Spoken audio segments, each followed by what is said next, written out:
예. 안녕하십니까. 방금 소개받은 장진환입니다. 이제 저는 이제 여기 보면 글을 이렇게 좀 많이 썼는데요. 이제 논문 형식으로 써서 여러분들이 읽기가 불편할 것 같습니다. 그래서 간략히 핵심만 제가 먼저 쉽게 설명을 드리고 결론부터 말씀을 드리고 각각의 쟁점에 대해서 좀 설명을 하는 식으로 진행을 하겠습니다. 일단 그러면 이 글에서 제가 이제 주장하고자 하는 바는 뭐냐라고 하면 첫 번째는 일단 우리가 원래 배임죄라는 것이 형법에 규정하고 있는데요. 이게 기존에도 지금 이런 논의 전에도 "야 구성 요건이 너무 좀 포괄적이다. 그래서 좀 불명확하다."는 어떤 비판과 문제 의식은 항상 있었습니다.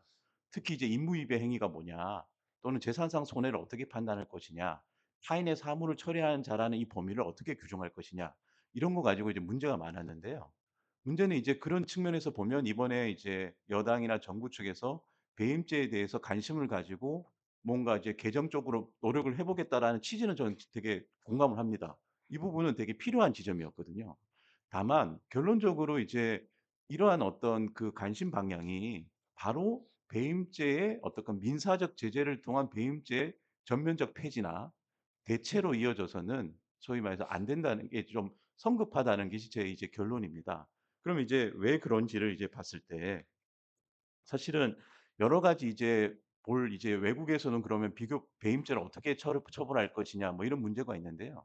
크게 이제 비교법적으로 보면 이제 세 가지 유형의 모델이 있습니다. 하나는 이제 우리가 이제 대륙법이라서 법적으로 보면 독일의 영향을 많이 받은데 독일, 일본 등의 이런 이제 게르만형 모델이 있고 또 두 번째는 이제 로마법의 영향을 받은 프랑스 로마 모델이 있고 마지막은 이제 영명 모델이 있습니다. 근데 각각의 장점과 단점이 분명히 있고 구체적으로는 매우 다릅니다. 그러니까 큰 틀은 비슷한 부분이 분명히 있고요. 구체적으로 들어가면 매우 다릅니다. 근데 이거를 소위 말해서 딱 어떤 표면만 보고 '아니 외국에는 어떤 부분에서 영미형 모델은 배임죄가 없지 않느냐.' 이런 식으로 이제 접근하는 것은 사실 제대로 된 비교법적 방법이 아닙니다. 그리고 설사 배임의 어떤 제일 중요한 부분은 우리나라에서는 이걸 배임 행위라고 해서 배임죄로 처벌을 하지만 외국에서는 이거는 사기죄야." 또는 횡령죄야 이렇게 처벌하는 경우도 꽤 많습니다. 그렇기 때문에 개별 행위 사안별로 예를 들면 프랑스에 가서 "야 이런 행위를 하면 너희 프랑스에서는 처벌을 받아?" 이렇게 물어봐야지 "배임죄가 있어 없어?" 이런 식의 접근은 이제 약간 사실은 뭐랄까 성급하다는 겁니다. 그다음 설사 배임죄나 다른 형사적 처벌로 하지 않는다고 하더라도 그 배경에는 그 나라만의 특수한 사회 문화적인 어떤 배경과 기업에 대한 어떤 분위기, 기업 구조적인 어떤 특징들이 묻어 있을 수 있습니다. 예를 들면 우리가 이제 경영 판단 원칙도 여러분 이제 관심이 있고 유명한 이제 어떻게 보면 유명한 원칙이지 않습니까? 이것도 구체적으로 이 구체적 내용을 어떻게 할 것인지는 국가마다 문화가 좀 다릅니다. 예를 들어 절차적 규정을 강조해서 이게 실질적 내용 판단을 최대한 자제하고 절차적 규정 즉 투명성만 지킨다고 한다면 정보 조회 의무나 이런 걸 해서 그것만 충족시킨다면 "우리는 면책해 주겠다." 이런 나라도 있고 "아니야. 그거는 당연한 거고 실질적으로 합리적인 판단을 했는지 살펴봐야 돼." 그럼 실질적 합리적 판단에 대한 어떤 실질적 심사를 또 구체적으로 하는 나라도 있습니다. 이거는 이제 문화마다 좀 다른 겁니다. 그리고 거기에는 뭐 아시다시피 기업에 대한 어떤 사회적인 이미지나 어떻게 보면 신뢰도 이런 부분이 있을 거 아닙니까? 우리나라에서 지금 문제가 되는 부분도 그런 지점들이지 않습니까? 절차적인 부분을 강조해서 하는 건 이론적으로는 되게 심플하고 맞지만 이게 그 절차라는 게 실질을 담보할 수 있을 만한 어떤 정당성을 가져야만 되는데 우리 기업 문화가 과연 그러냐는 이제 이견이 있겠죠, 사실 사람마다. 그런 부분이 있습니다. 그래서 비교법적으로 이 부분에 대해서 사실 "외국은 어떠하다고 해서 바로 하는 게 이제 좀 문제가 있다고 생각합니다. 그래서 성급한 어떤 그런 어 전면적 폐지는 문제가 있고요. 다음에 이제 배임죄하고 이제 이게 민사적 제재하고 사실은 경계가 애매한 부분이 있습니다, 분명히. 그러니까 지금 뭐 디스커버리 제도라든지 뭐 또는 주주 집중 소송 뭐 이런 부분들에 대해서 문제 논의되고 있는 이런 안들이 저는 나오는 것은 일단은 이론적으로 환영할 만한 일이라고 생각합니다. 다만 그런 제도들이 우리나라 현실에서 적용은 되었을 때 과연 장점과 단점은 뭐고 어떻게 이제 이것이 구체화될 수 있느냐라는 부분에 대한 어떤 고민이 먼저 선행되고 나서야 그럼 그런 제도들을 통해서 형사적으로 시행했던 사회 질서의 어떤 규범 억제력이라든지 예방 효과들을 어느 정도 예방할 수 있는 것인가, 대체할 수 있는가라는 어떤 판단이 설 수 있게 됩니다. 그런데 거기에 대한 구체적인 어떤 안이 없이 바로 배임죄부터 일단 폐지하자라고 하는 것은 이게 순서가 좀 잘못된 것 같습니다, 제가 봤을 때는. 그런 부분이 있고요. 그다음에 이제 또 정부의 대체 입법 방향에 대해서 이제 제가 얘기를 드려 보면, 정부의 대체 입법 방향은 사실 정부도 아직까지 첫 산만 뜬 상황입니다. 이제 아시다시피. 왜냐하면 구체적으로 어떻게 돌아가는지는 제가 다 정확히 모릅니다. 알 수도 없고요. 다만 언론을 통해서 나온 부분만 이제 얘기해서 본다면 정부는 이제 크게 한 세 가지 지점에 관심이 있는 것 같습니다. 보시면은 우리 하나는, 첫 번째는 이제 경영 판단 원칙을 도입하는 겁니다. 예. 저희 어 우리 지금 발표문에는 20 페이지에 있습니다. 대체 입법 방안에 대해서 보시면 이제 이게 관심일 텐데요.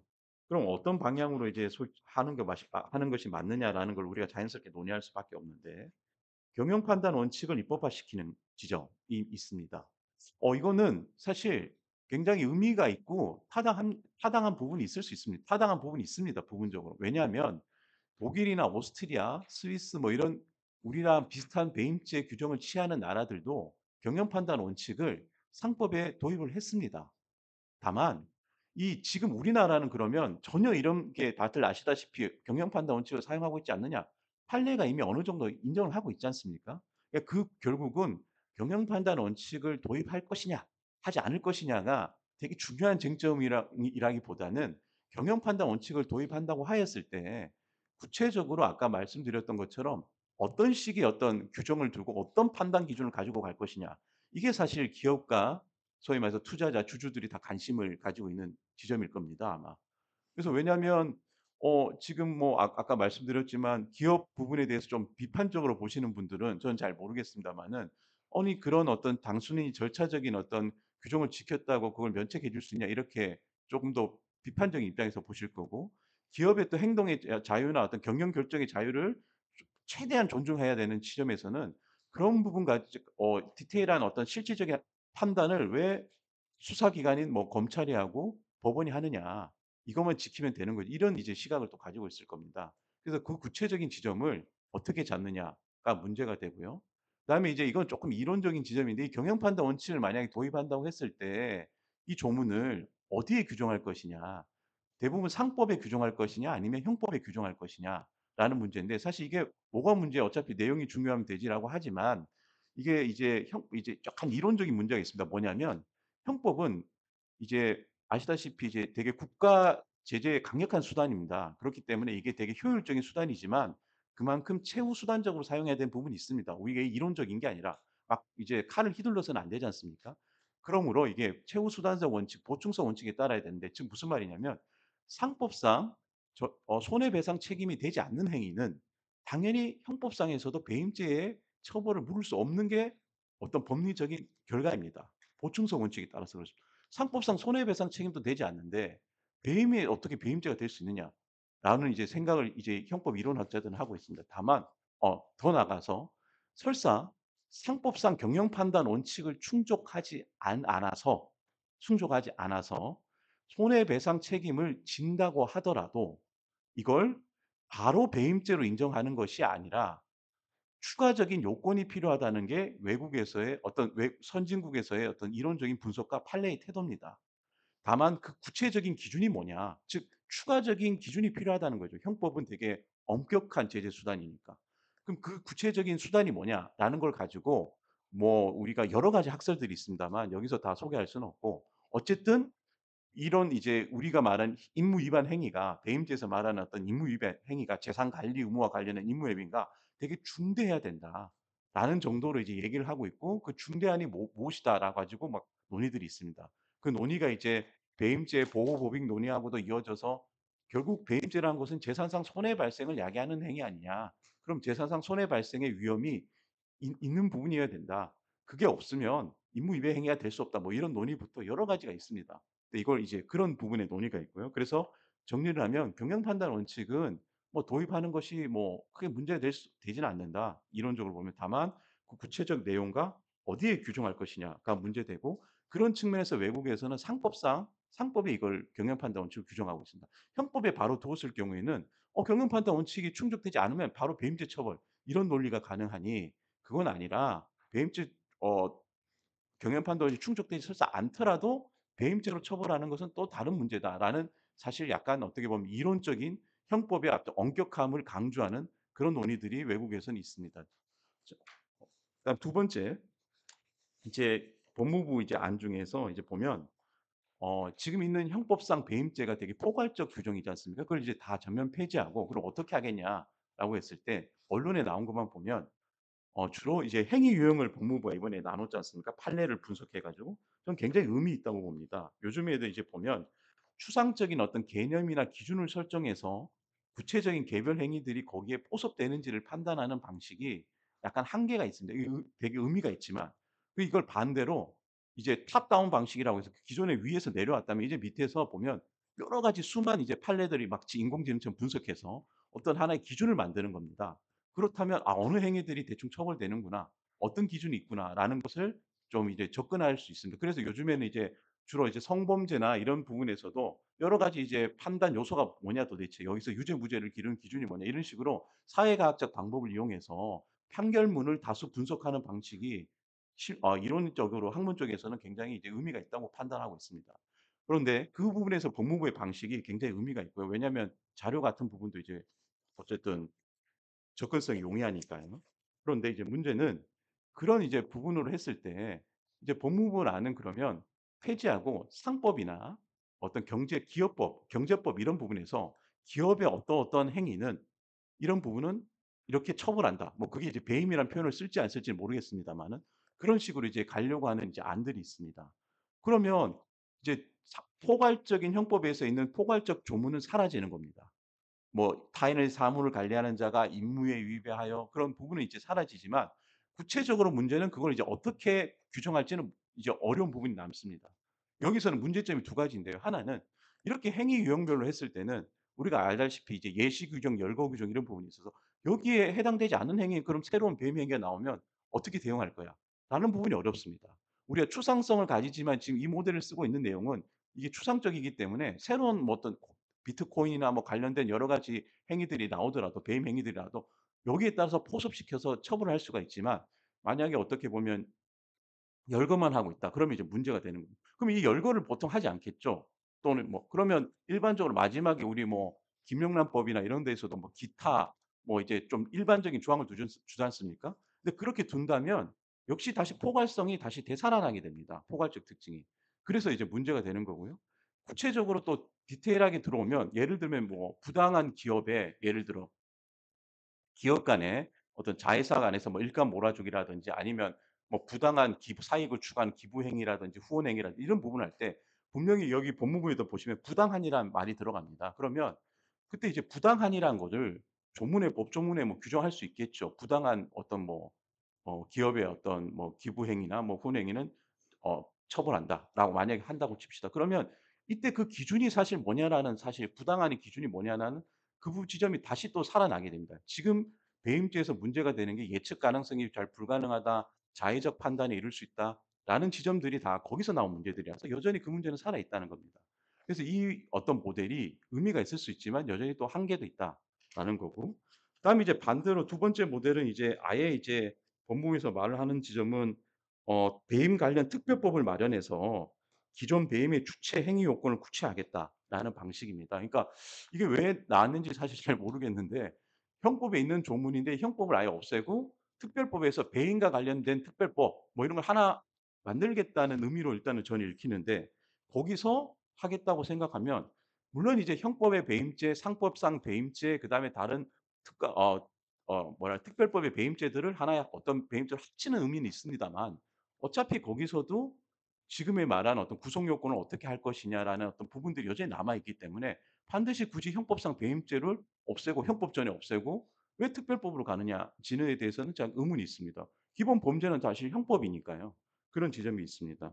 그러면 마지막으로 이제 보면 대체 유형별 뭐 이게 그러니까 '그럼 어떻게 해야 되냐.'라고 했을 때 사실은 어렵습니다. 이게 뭐 외국에서도 이 배임죄가 문제라는 말이 늘 나오기 때문에 이게 딱히 대안이 있다면 이미 했을 겁니다 사실은. 그런데 제가 일단은 생각하는 안은 뭐 일단은 새로운 입법 유형에 대해서 뭐 검토하고 고민하는 부분은 병행하되, 그래서 그게 우리나라에 더 맞다고 하면 어떤 입법적 결단이 있을 수는 있겠죠. 다만 그전에 그렇게 하더라도 결국은 구체적인 판단 기준이 문제점 지점이 되기 때문에 그 판단 기준에 대한 판단을 어떻게 할 것이냐에는 상세한 어떤 기준을 마련하는 그 법리를 만드는, 좀 더 다듬는 것이 이미 있지만 이게 핵심인 것 같습니다. 좀 이제 어려운 법학적인 얘기지만, 그래서 임무위배 행위 판단을 어떻게 할 것이냐.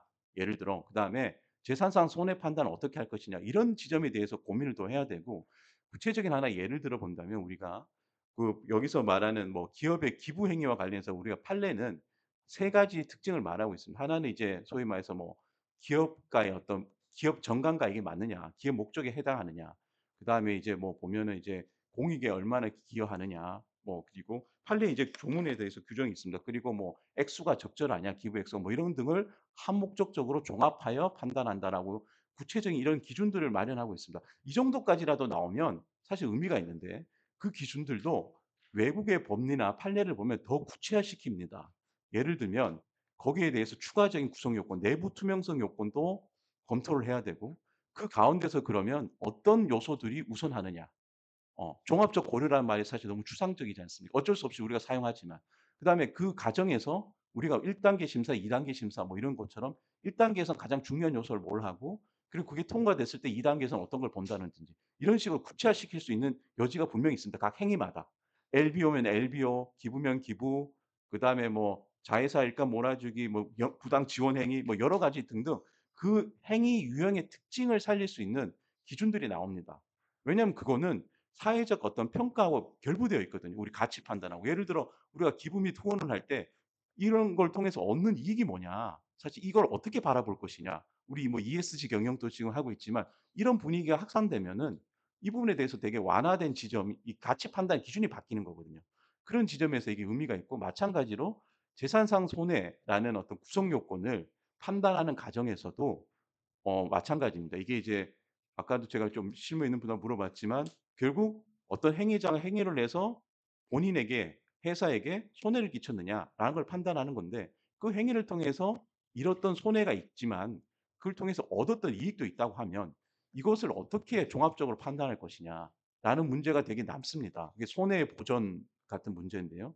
그 지점이 아직도 법리가 명확하지 않습니다, 판례도. 그래서 그런 지점들에 대해서 구체화하는 어떤 작업들이 선행되어야 된다라는 게 제 결론입니다. 예. 뭐 한 이 정도로 짧게 일단은 마치겠습니다. 예.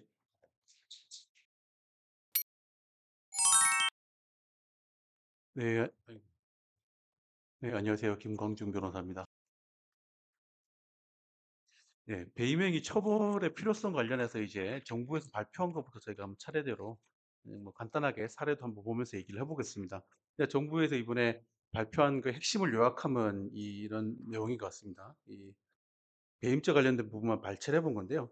첫 번째로는 배임행위가 그 요건을 추상적에서 해석이 어려우니 구체적으로 해야 된다, 뭐 이런 취지, 그러니까 그런 추상적인 문제를 한 가지 얘기를 하고, 또 한 가지 그 두 번째로는 그러니까 결국은 구체화해서 유형별로 입법을 해 보자. 그래서 따져 보니까 뭐 32개 정도 유형이 나오더라. 그걸 개별적으로 구체화하자, 이런 얘기가 되고, 또 한 가지는 한 가지 해결책으로 제시된 게 지금 민사 책임으로 묻자라는 겁니다. 근데 이제 여기서 의문을 갖는 게, 첫 번째로 이제 그러면 우리가 형벌 처벌 법규에서 추상적이고 포괄적으로 된 게 배임만 그러냐? 안 그렇거든요. 예. 나머지도 그렇습니다. 형벌 횡령죄도 마찬가지고, 타인의 재물을 보관하는 자가 그 횡령 그 재산을 거부하거나 뭐 횡령하거나 이런 건데, 그 보관자의 지위만 가지고도 형법 교과서에서 엄청나게 토론을 합니다. 그 정도로 뭐 이것만 추상적인 건 아닙니다. 그럼 왜 이것만 배임죄만 폐지를 하려고 하냐, 이제 의문이 낳게 하는 거죠. 또 이런 문제들은 사실 배임죄 처벌이 좀 애매하다는 거는 사실 경계선상의 문제인 겁니다. 누가 생각하는 배임죄들이 있죠. 회사 재산을 자기 개인 회사에다가 넘겼다, 뭐 배임죄죠. 예, 뭐 횡령일 수도 있고. 근데 경계선상이 되는 것들이 이제 항상 문제가 되는 거죠. 그럼 그거는 배임만 그러냐? 다른 것도 마찬가지입니다. 그래서 이제 법학자들이 있는 거죠. 변호사들이 다 자문 붙어 가지고 "이런 경우는 처벌되는 사례가 아닌다."라 얘기를 하고 있는 거고요. 그 두 번째로 이제 구체화해서 이제 행위를 처벌을 하자, 유형화를 해 보자 이래서 법무부에서 3,300 건을 이제 최근 5 년치를 검토를 했다고 했죠. 근데 이제 어제 이거를 가지고 이제 아주경제에서 이제 개최한 포럼에서 김남근 의원님이 오셨길래 제가 한번 여쭤봤습니다. 이제 발표하시면서 이제 코스피 2,000 으로 가는 그 수단 중에 하나로 배임죄 처벌을 얘기를 들으셨어요. 그래서 코스피 5,000, 네, 5,000. 그래서 "그거하고 도대체 뭔 상관이냐."라고 얘기했는데, 그 솔직한 속내를 얘기하시는 거는 이제 이 상법 개정하고 해서 투자자 쪽으로 여러 가지 법률 개정이 이러다 보니까 재계 쪽에서 요구가 컸다. 뭐 솔직한 얘기를 하신 셈이라고 생각이 됩니다. 물론 언론 보도들도 있었습니다마는. 결국에는 이게 우리가 코스피 5천 하고 오히려 사실은 역행하는 거죠. 이 상법 개정하고는 주주 충실 의무와 관련돼서 충실 의무를 지키지 않았을 때 오히려 배임죄 처벌이 그 수단이 될 수도 있는 건데 오히려 역행하는 측면도 있는 거죠. 이 결국에 사실 별 상관이 없는 거예요. 그러면은 세 번째로 이제 민사 책임으로 넘기자는 건데, 그럼 이제 배임죄 처벌하게 된 동기가 된 게 재계 요구란 말이에요. 그죠? 그러면은 유형화해서 처벌한다고 하는데, 그러면 이것도 유형화해서 처벌할 거냐? 예를 들어서 이제 이번에 3,300건 조사된 것 중에 32개 유형 중에서 10대 유형을 구분하고 10대 유형 중에서 제일 큰 게 42.7%를 차지하는 유형이 이 회사의 임직원들이 회사 재산을 사적으로 유용하는 거였거든요. 그럼 재계 요구 때문에 배임죄 폐지한다 그러면 딱 이거 재계에서 배임죄로 처벌되는 게 이거잖아요. 42.7% 차지하는 회사 재산을 개인적으로 유용하는 것들. 그럼 이것도 유형화해서 처벌하게 할 거냐? 이 배임죄 처벌의 동기에 비춰 보면 정부 여당에서 이것까지 처벌하는 거는 아닐 것 같다는 생각이 듭니다. 아직까지 구체적인 안이 나오진 않았지만 처벌하더라도 그 범위를 아주 축소하는 형태로 가지 않을까 생각을 해 봅니다. 그럼 결국에는 그 행위들, 그 배임죄 처벌해 가지고 민사 책임으로 넘어가는 영역은 결국에는 그 영역이거든요. 기업의 임직원들이 회사 재산을 유용하는 문제. 결국은 이걸 민사 책임으로 넘기겠다. 처벌되는 범위는 아주 좁히고 민사 책임으로 묻겠다는 겁니다. 그래서 저는 이제 과연 우리가 이거를 민사 책임으로 그런 걸 물을 수 있는지, 이 지점에 대해서 좀 제 생각을 좀 말씀드려 보려고 합니다.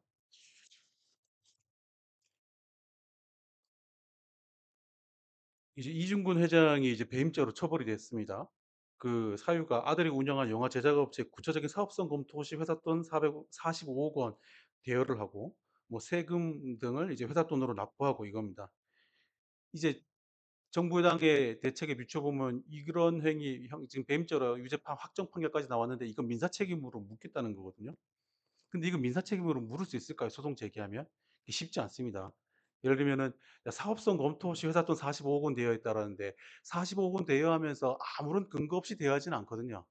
내부적으로 이런저런 사유들은 근거들을 마련을 해 둡니다. 뭐 회계법인 검토도 나옵니다. 남겨 놓고 하죠. 그럼 민사소송 가 가지고 "야 이런 검토를 했지만 사실은 제대로 된 검토가 없었어." 이런 걸 민사 영역에서 입증할 수 있냐? 어렵습니다.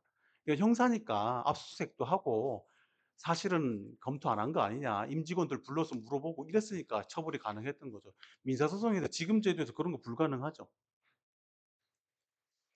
그럼 두 번째 이제 신동빈 롯데 회장 사건.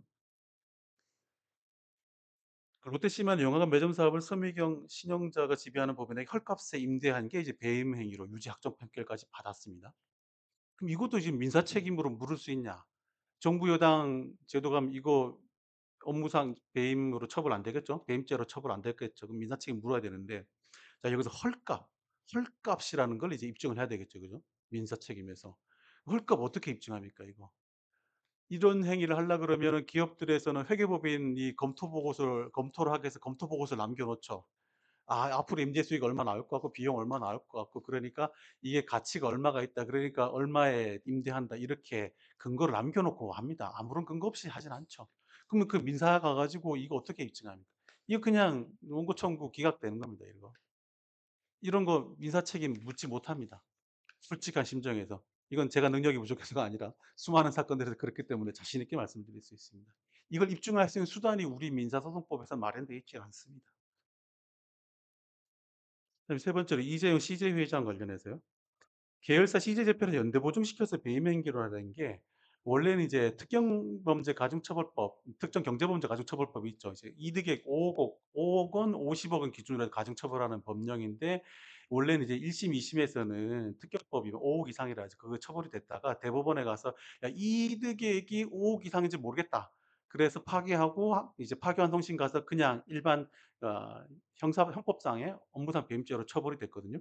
그럼 이거 민사 영역에서 한번 생각해 봅시다. 이것도 자 배임죄로 처벌 안 될 수 있어요? 그럼 여기서 이득액, 형사에서도 이득액을 입증을 못해 가지고 파기됐거든요. 그럼 민사에서 이 손해 입증할 수 있냐 이거죠. 연대보증한 겁니다. 리스크만 발생한 거. 연대보증해서 회사가 연대보증 책임을 부담하게 될 리스크를 부담하게 한 거. 이건 민사 영역에서 회사 손해를 입증할 수 있냐? 이게 입증을 못 합니다. 이건 민사 책임 못 묻습니다, 이것도. 결국에는 최근에 중요한 배임죄 재벌들, 배임죄로 처벌될 사례들을 쭉 몇 개만 꼽아 봤는데 형사로 다 유죄 확정 판결됐습니다. 우리 사회가 이거 배임죄로 처벌해야 된다고 보고 있는 거죠. 근데 이거 민사 책임으로 묻겠다고 하는데 민사 책임을 못 묻습니다.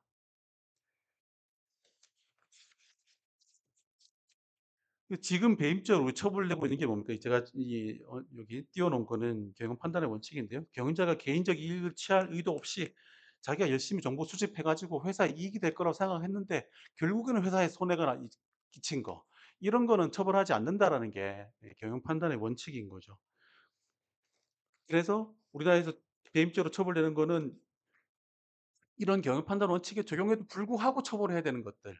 그야말로 신인관계 배반해서 사익 추구하고 우리 사회가 도저히 용인할 수 없는 그 정도쯤 가야 이제 유죄 판결이 나오고 있는 겁니다. 그럼 이거 책임 물어야죠. 그죠? 형사 책임 묻고 형사 책임 못 물으면 민사라도 책임 물어야 되죠.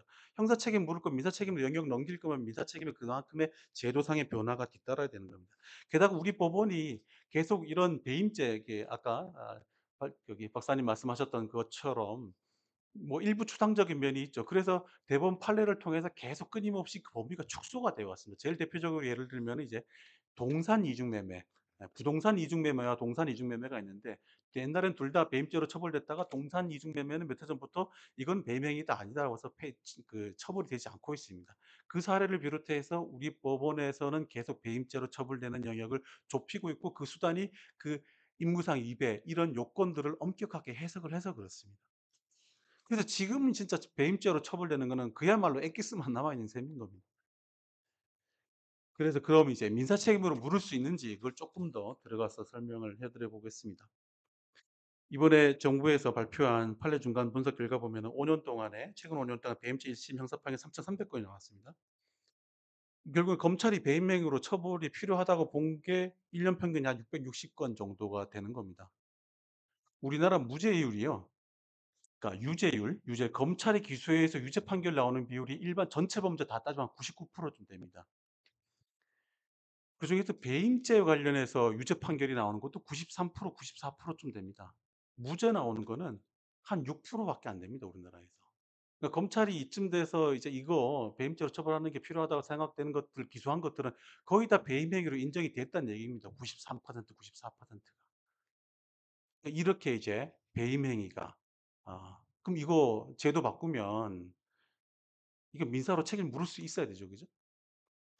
근데 제가 요거를 3,300 건을 전체를 이제 카운팅을 한 건데 그중에서 이제 민사소송, 그중에서 이제 또 투자자들과 관련된 대표 소송으로 좀 범위를 좁혀 보면 아까 말씀드렸지 회사 재산을 임직원들이 유용해서 한 게 한 42.7%가 된다고 말씀드렸어요. 그러니까 3,300건 중에 42.7% 니까 얼추 5년 동안에 1,409건 정도가 있었던 거예요.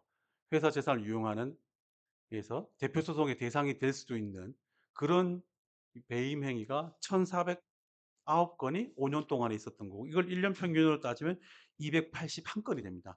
제가 지금 전체랑 비교했는데 이 좀 비교 대상을 바꿔야겠죠? 최근 그러니까 가장 가까운 기간 동안에 이제 조사가 된 게 이게 이건데 21년 동안 대표 소송 제기된 그 건수 137 건을 1 년으로 따지면 한 6 건인 거예요.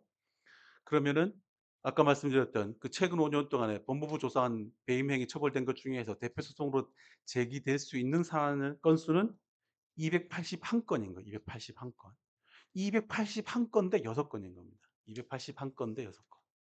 엄청난 불균형이 인제 그래서 우리 사회에서는 배임적 행위 이거 재단 막아야 돼. 못하게 해야 돼. 제재해야 돼라는 사회적인 합의된 일치가 있는 건데 그거는 형사처벌로 하고 있었던 거예요, 수단이.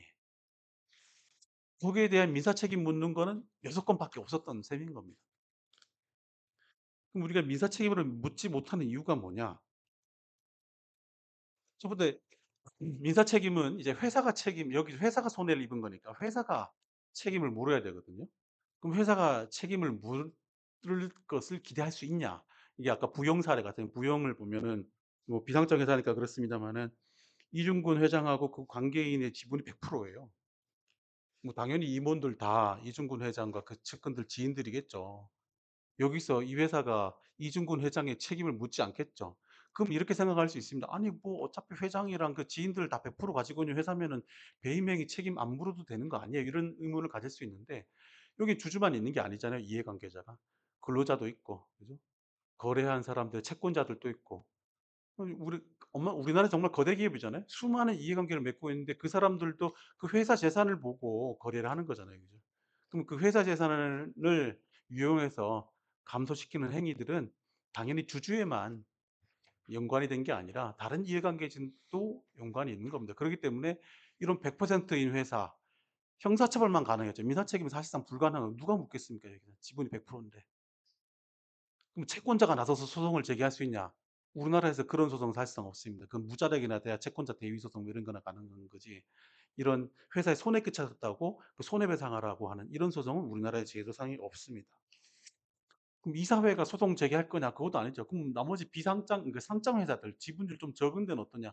그것도 마찬가지죠. 어차피 대주주가 선임한 이사가 장악을 하고 있는 건데 소송을 제기할 리 만무하죠. 상법 개정돼 가지고 투자자들 쪽, 소액 주주들 쪽에서 선임한 이사 한두 명 선임이 된다고 한들 그 결론을 바꿀 수 있는 게 아니잖아요. 결국은 소송 제기 안 하는 겁니다. 책임을 누가 묻겠습니까? 그럼 만약에 누군가가 독립이사가 소액주주 쪽에 선임한 독립이사가 문제를 제기합니다. "이거 헐값에" 아까 말한 신영래 회장 사건 그러니까 롯데 사건을 보면은 "헐값에 임대했습니다." 그럼 회사 쪽에서 제시하겠죠.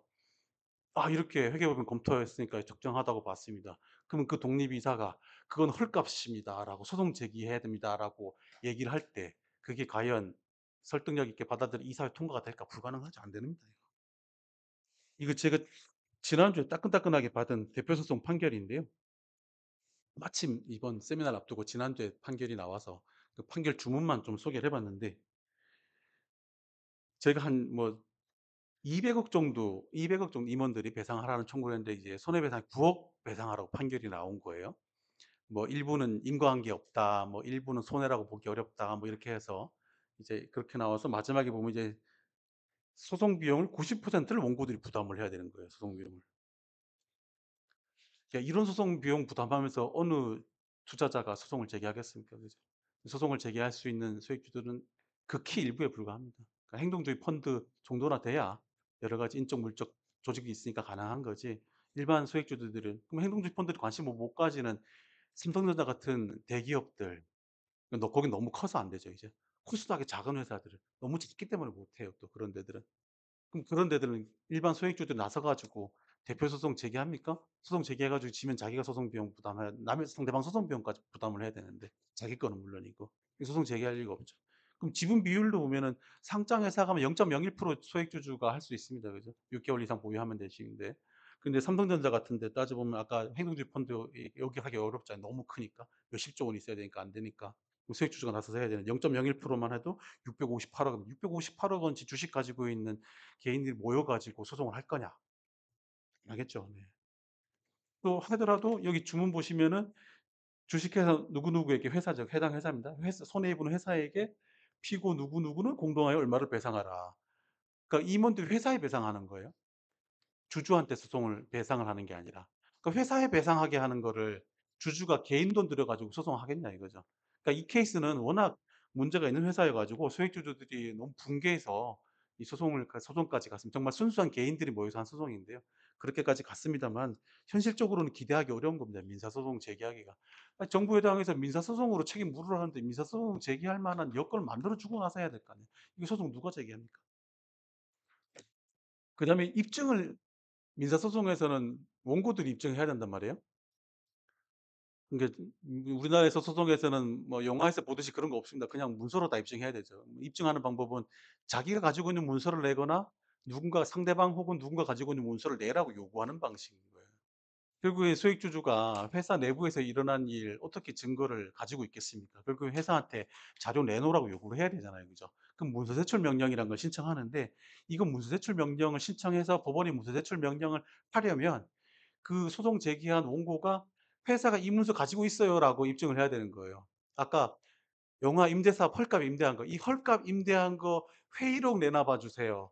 회사에서 "없는데요?" 그럼 끝이에요. 방법이 없어요, 더 이상. 왜 법원은 문서 제출 명령 안 하고, 그럼 문서 없고, 문서 없다 그래도 이 상태에서 그냥 소송이 종결되고 끝이 나는 겁니다. 그 신용자이자 아까 그 이제 롯데 신동빈 회장 사건 그냥 무죄나 그 미사에서 그냥 원고 청구 기각으로 끝이 나는 겁니다. 그래 가지고 이게 저희가 이게 지난주에 어떤 판사님한테서 법정에서 들은 얘기입니다. 제가 대표 그 무소제출 명령을 어쨌든 그래도 방법이 그거밖에 없으니까 몇 개를 막 많이 했거든요. 무소제출 명령을 신청을 많이 했더니 판사님이 저렇게 말씀하셨어요. 부장 판사님이 "아니 우리나라 무소제출 명령 신청제도 유명무실한 거 아시면서 왜 자꾸 이렇게 신청하세요?" 이렇게 얘기를 합니다. 이 현직 법원 부장 판사님께서 법정에서 이렇게 얘기를 하세요. 그렇습니다. 예. 그러니까 이제 우리나라 민사 책임을 묻는 원고들이 형사 고소를 하죠. 그러니까 형사 사건 수만 자꾸 늘어나는 일이 벌어지고 있는 거고요. 자 아까 그 제가 했던 지난주 나온 그 판결인데, 그게 어렵게, 어렵게 이렇게 어렵게 해 가지고 입증했는데 그 와중에 또 법원에서는 또 책임 제한을 또 합니다. 뭐 특별한 기준이 있지는 않아요. 그냥 추상적인 여러 기준을 들어서 손해 한 18억 정도 났는데 한 50% 깎고 뭐 90% 깎고 50%만 배상해라, 10%만 배상 이렇게 판결을 합니다. 그러니까요. 이렇게 소송 제기하는 것도 어렵고 수행하는 것도 어렵고 어렵게 승소 판결 받는데 배상하라는 것도 깎아요. 그러니까 민사소송 제기하기가 참 어려워지는 겁니다. 그래서 왜 민사소송 네. 민사로 책임을 묻기, 배임적 행위에 대해서 민사로 책임을 묻게 하기 위해서는 좀 대대적인 그런 제도 개선이 필요하다고 생각이 되는 겁니다. 우리가 배임죄 폐지를 얘기하잖아요. 이 배임죄가 우리나라에서 처벌하는 형사 처벌하는 게 70 년이 넘었어요. 70 년이 넘었어요. 70 년이 넘게 우리 사회가 유지해 왔던 것을 없애자는 겁니다. 혹은 유형화해서 줄여 보자는 겁니다. 정말 엄청난 획기적인 전환인 거예요. 제가 뒤로 얘기하는 거 아마 우리 법학의 변호사님들 뭐 판사님들, 검사님들 이 법학하시는 분들 보시면 '아 저건 너무 나간 거 아니냐.' 뭐 기자님들 보시면 '너무 급진적인 거 아니냐.' 이렇게 얘기하실지 모르는데 우리나라 배임죄 70년 동안 처벌하던 거 없애고 있습니다. 이거만큼 더 급진적인 게 어디 있어요. 그러면 그렇게 급진적인 제도 변화를 하려면 거기에 대한 대응도 그만한 획기적인 대전환을 이루는 제도 개선이 뒤따라야 된다고 생각이 됩니다. 그래서 아까 이제 3,300건 중에 42.7%를 차지하는 대표 수성이 될 만한 그 사건들 1 년에 6 건이 아니잖아요. 그죠? 1 년에 그거는 한 580 건쯤 됐잖아요. 그죠? 그러면 그 정도 되는 숫자만큼 민사적으로 책임을 물을 수 있을 만한 여건이 돼야 된다라는 거죠. 앞서 말씀드렸던 그런 사유들을 다 없애 가지고 281 건, 281 건, 281 건의 배임적 행위로 형사 처벌되는 그 건만큼의 민사 책임을 물을 수 있는 제도상의 변화가 있어야 된다라고 생각이 됩니다. 예. 빨리 진행을 해 보겠습니다. 음. 핵심적인 건 뒤에 가서 말씀을 드려야 되는데 네. 예. 그래서 제소 요건을 낮춰야 된다. 아 그래서 자꾸 이제 비교를 해 보는 겁니다. 자 그 포인트를 이렇게 좀 생각을 해 주시면 좋을 것 같아요. 우리가 형사 책임으로 묻던 배임적 행위를 민사 책임으로 변환한다. 이거는 우리 사회가 공공 영역에서 해결하던 것을 민간 영역으로 넘기는 겁니다. 우리 코레일이 하던 철도를 민간 철도 회사한테 넘기는 거예요. 보건복지부가 하던 얘기를 국민연금이 하던 거를 사용보험회사에 넘기는 거랑 똑같은 겁니다. 공공 영역에서 하던 배임 행위를 막는 수단들을 민간 영역에 넘기려면 그만큼 민간 영역에 힘을 줘야 되는 겁니다. 그래서 첫 번째로 말씀드린 게 검사가 대표에서 배임적 행위 소송 제기하는데 그 형사 기소하는데 주식 필요하지 않잖아요. 그죠? 좀 민사적 좀 낮춰 줍시다. 두 번째로 소송 비용 지금 소송 제기하는 원고들이 다 부담해야 되잖아요. 그죠? 근데 검사, 경찰, 검찰 배임적 행위 처벌하기 위해서 수사하고 뭐 하는데 월급 뭐 수사 비용 다 국가에서 대주잖아요. 그죠? 그래서 소송 비용도 원고들이 제기할 부담하지 않게 해야 된다고 생각이 되고요. 그다음에 입증하는 것도 아까 문서제출 능력 유명무실하다고 현직 판사도 얘기합니다. 근데 형사에서는 압수수색할 수 있잖아요. 그죠? 민사에서 그런 거 없잖아요. 그러니까 최소한 미국식 디스커버리 제도라도 도입을 해야 된다라고 생각이 되고요. 또 책임 제한도 과도한 책임 제한의 문제도 있다 말씀드리고 그 형사처벌되는 거랑 비교하면 100억 횡령해 100억 배임해 가지고 자기 이익 얻었는데 형사 몇 년 살면 안 할 수 있죠. 그죠? 근데 그거 아까 말씀 책임 제한하고 뭐 하고 뭐 입증 못 하고 해 가지고 100억 이익 얻고 10억만 내놓으면 하죠. 저라도 하겠습니다. 그다음에 민사 책임에서는 강제 집행을 이게 이겨도 강제 집행을 못하면 어차피 재산 안 돌려놓잖아요. 그죠? 우리나라에서는 차명재산 집행 못합니다. 부부가한테로 남편이 배임해 가지고 부인이 배임해 가지고 남편 이름으로 부인 이름으로 바꿔 놔도 그거 재산 집행 못합니다. 근데 배임 행위 형사 배임죄는 국가가 하잖아요. 국가가 강제로 끌어 가지고 교도소 넣고 벌금에 강제 집행하고 노역장 유치하고 추징금도 강제 집행하고 국가가 다 나서서 합니다. 검찰에서 전담 부서도 있죠. 그럼 민간 영역에서는 알아서 다 해야 돼요 원고가. 그것도 바꿔 줘야 되지 않겠습니까? 실상 비슷한 권리라도 줘야죠. 중국에서는 재산을 국가가 강제 집행해 준다고 하더라고요. 배임적 행위뿐만 아니라 일반 민사 책임에서도. 정말 사적 영역에서 민간 영역에다가 배임적 행위를 관리를 맡기려면 그만큼의 수단을 줘야 된다. 이렇게 생각이 됩니다. 그래서 대만에는 투자자 보호센터라는 제도가 있습니다.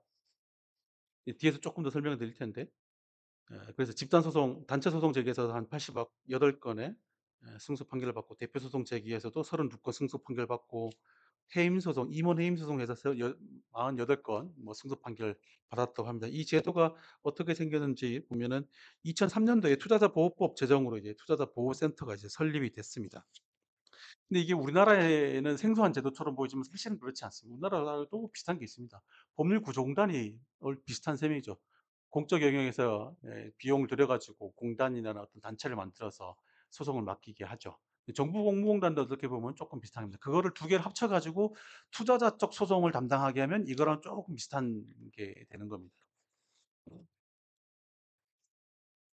그래서 아까 말씀드렸던 우리나라 민사 대표 소송의 문제들을 여기서는 이 대만의 투자자 보호센터에서는 제도상으로 해결하고 있습니다. 그래서 일단 집단 소송을 이 투자자를 대리해서 그 센터 이름으로 할 수가 있게 되어 있습니다. 그다음에 소송 비용을 센터가 우선 부담하고 승소 판결해서 돈 받으면 거기서 그 소송 비용을 공제하는 형태로 하고 투자자들한테 배상금을 주는 형태로 운영이 되고 있습니다. 대표 소송 및 이사 해임해소에서도 아예 주식 지분 요건을 충족하지 않아도 되게 하고 있습니다. 좀 전에 페이지에서 보면은 가처분 가압류도 하는데 이것도 비용을 아예 투자자 센터가 제기할 때는 면제를 해 주고 있습니다. 우리나라 인지대 송달료 내야 되고 공탁해야 되는데 그거 아예 안 내도록 하고 있습니다. 다만 이 투자자 보호센터가 소송을 제기할 때는. 소송을 제기할 때도 일정 금액 넘어가는 거에서부터는 아예 소송 비용을 면제를 해 줍니다. 국가에서 아예 면제를. 우리나라 같으면은 소송 금액이 일정 금액이 넘어가면은 이제 일반 민사에서 많은 인지대 발생하고 대표 소송이 1억 억으로 제한되긴 하는데 어쨌든 거기에 비하면 훨씬 더 획기적인 차이가 있습니다. 그다음에 대표 소송이나 이사 해임의 소를 제기할 때도 주식 지분 요건을 충족하지 않아도 됩니다. 근데 투자자 보호센터가 하는 역할은 대만에서도 역할을 공적 영역이 되죠. 공적 역할을 하는 셈인 거죠. 아. 그래서 그 비용 센터에 운영하는 재원의 조달도 전부 다 공적 영역에서 나오고 있습니다. 투자자들이 운영하고 있는 거래 금액, 계약 건수 뭐 이런 거에 증권거래, 선물거래소 이런 데 나오는 거에서 비용을 납부를 하도록 하겠습니다. 우리나라로 치면은 뭐 증권금융이나 한국거래소 뭐 이런 데서 기금 마련하는 거랑 비슷한 유형이라고 할 수 있습니다. 그래서 많은 성과를 이루고 있어서 대만에서 관련된 보도를 찾아보면 수없이 많은 보도를 찾아볼 수가 있었습니다. 예. 그래서 지금 만약에 아직 뭐 정부 여당 발표에서 "배임죄 언제 없애겠다." 이런 얘기를 하진 않았습니다. 워낙 보도가 쏟아져서 곧 배임죄 없어지는 것처럼 나오고 그래서 일부 언론 보도를 보면은 아니 수사받는 이제 배임죄 피의자들이 "아니 곧 없어진다는데 왜 자꾸 수사하시냐."고 물었다는데 예 곧 없어질 것처럼 얘기가 나오고 했죠. 근데 김남근 의원은 어제 말씀하신 거 보면 법무부에서 이제 관련 제도 개선에 관한 것을 연구를 하고 곧 연구 결과가 발표가 나오면 거기에 따라서 대응 방안을 모색한다 뭐 이렇게 나온다고 합니다. 그게 올해가 될지 내년이 될지는 알 수는 없는데 워낙 제도 변화가 급속하게 이루어지니까 사실 올해 나와도 이상하지 않고 내년에 나와도 이상하지 않은 것 같습니다. 그런데 아까 말씀드렸다시피 결국에는 5년 동안 3,300 건, 그중에서 42.7%를 차지하는 회사 재산을 사적으로 유용하는 그 행위들, 1 년에 1,800쯤 됐 1,800 건쯤 됐었죠. 그죠? 5년 동안 1,800 건인가 됐었고 1 년에 한 280 건쯤 됐었죠. 그죠? 그런 사건들, 이거를 결국에는 재계 요구 때문에 한다 그러면 그거 처벌하지 않거나 처벌 범위를 급속하게 줄일 겁니다. 그럼 민간 영역으로 맡기겠다. 그럼 민간 영역으로 맡기려면 정말 엄청난 제도 변화이자 배임죄 처벌이라는 없앤다, 폐지라는 게 거기에 걸맞게 민간 영역에서 공공 영역이 하던 것들을 민간 영역으로 넘기는 거니까 그만큼 민간 영역에다가 그만한 권리를 주고 제도적인 개선을 해서 실현할 수 공공의 영역으로 하던 그 공익을 달성할 수 있는 제도를 만들어 줘야 된다. 이렇게 말씀드리겠습니다. 이상입니다. 네. 소개받은 경제개혁연구소 연구위원 노종아입니다. 근데 그 2 페이지에 보시면은 그 제목을 "민사 책임보다는 형사 책임이 여전히 과정 결과 모두 훨씬 무겁다." 이렇게 제목을 달았는데 사실 김강중 변호사님 말씀하신 딱 그 내용입니다.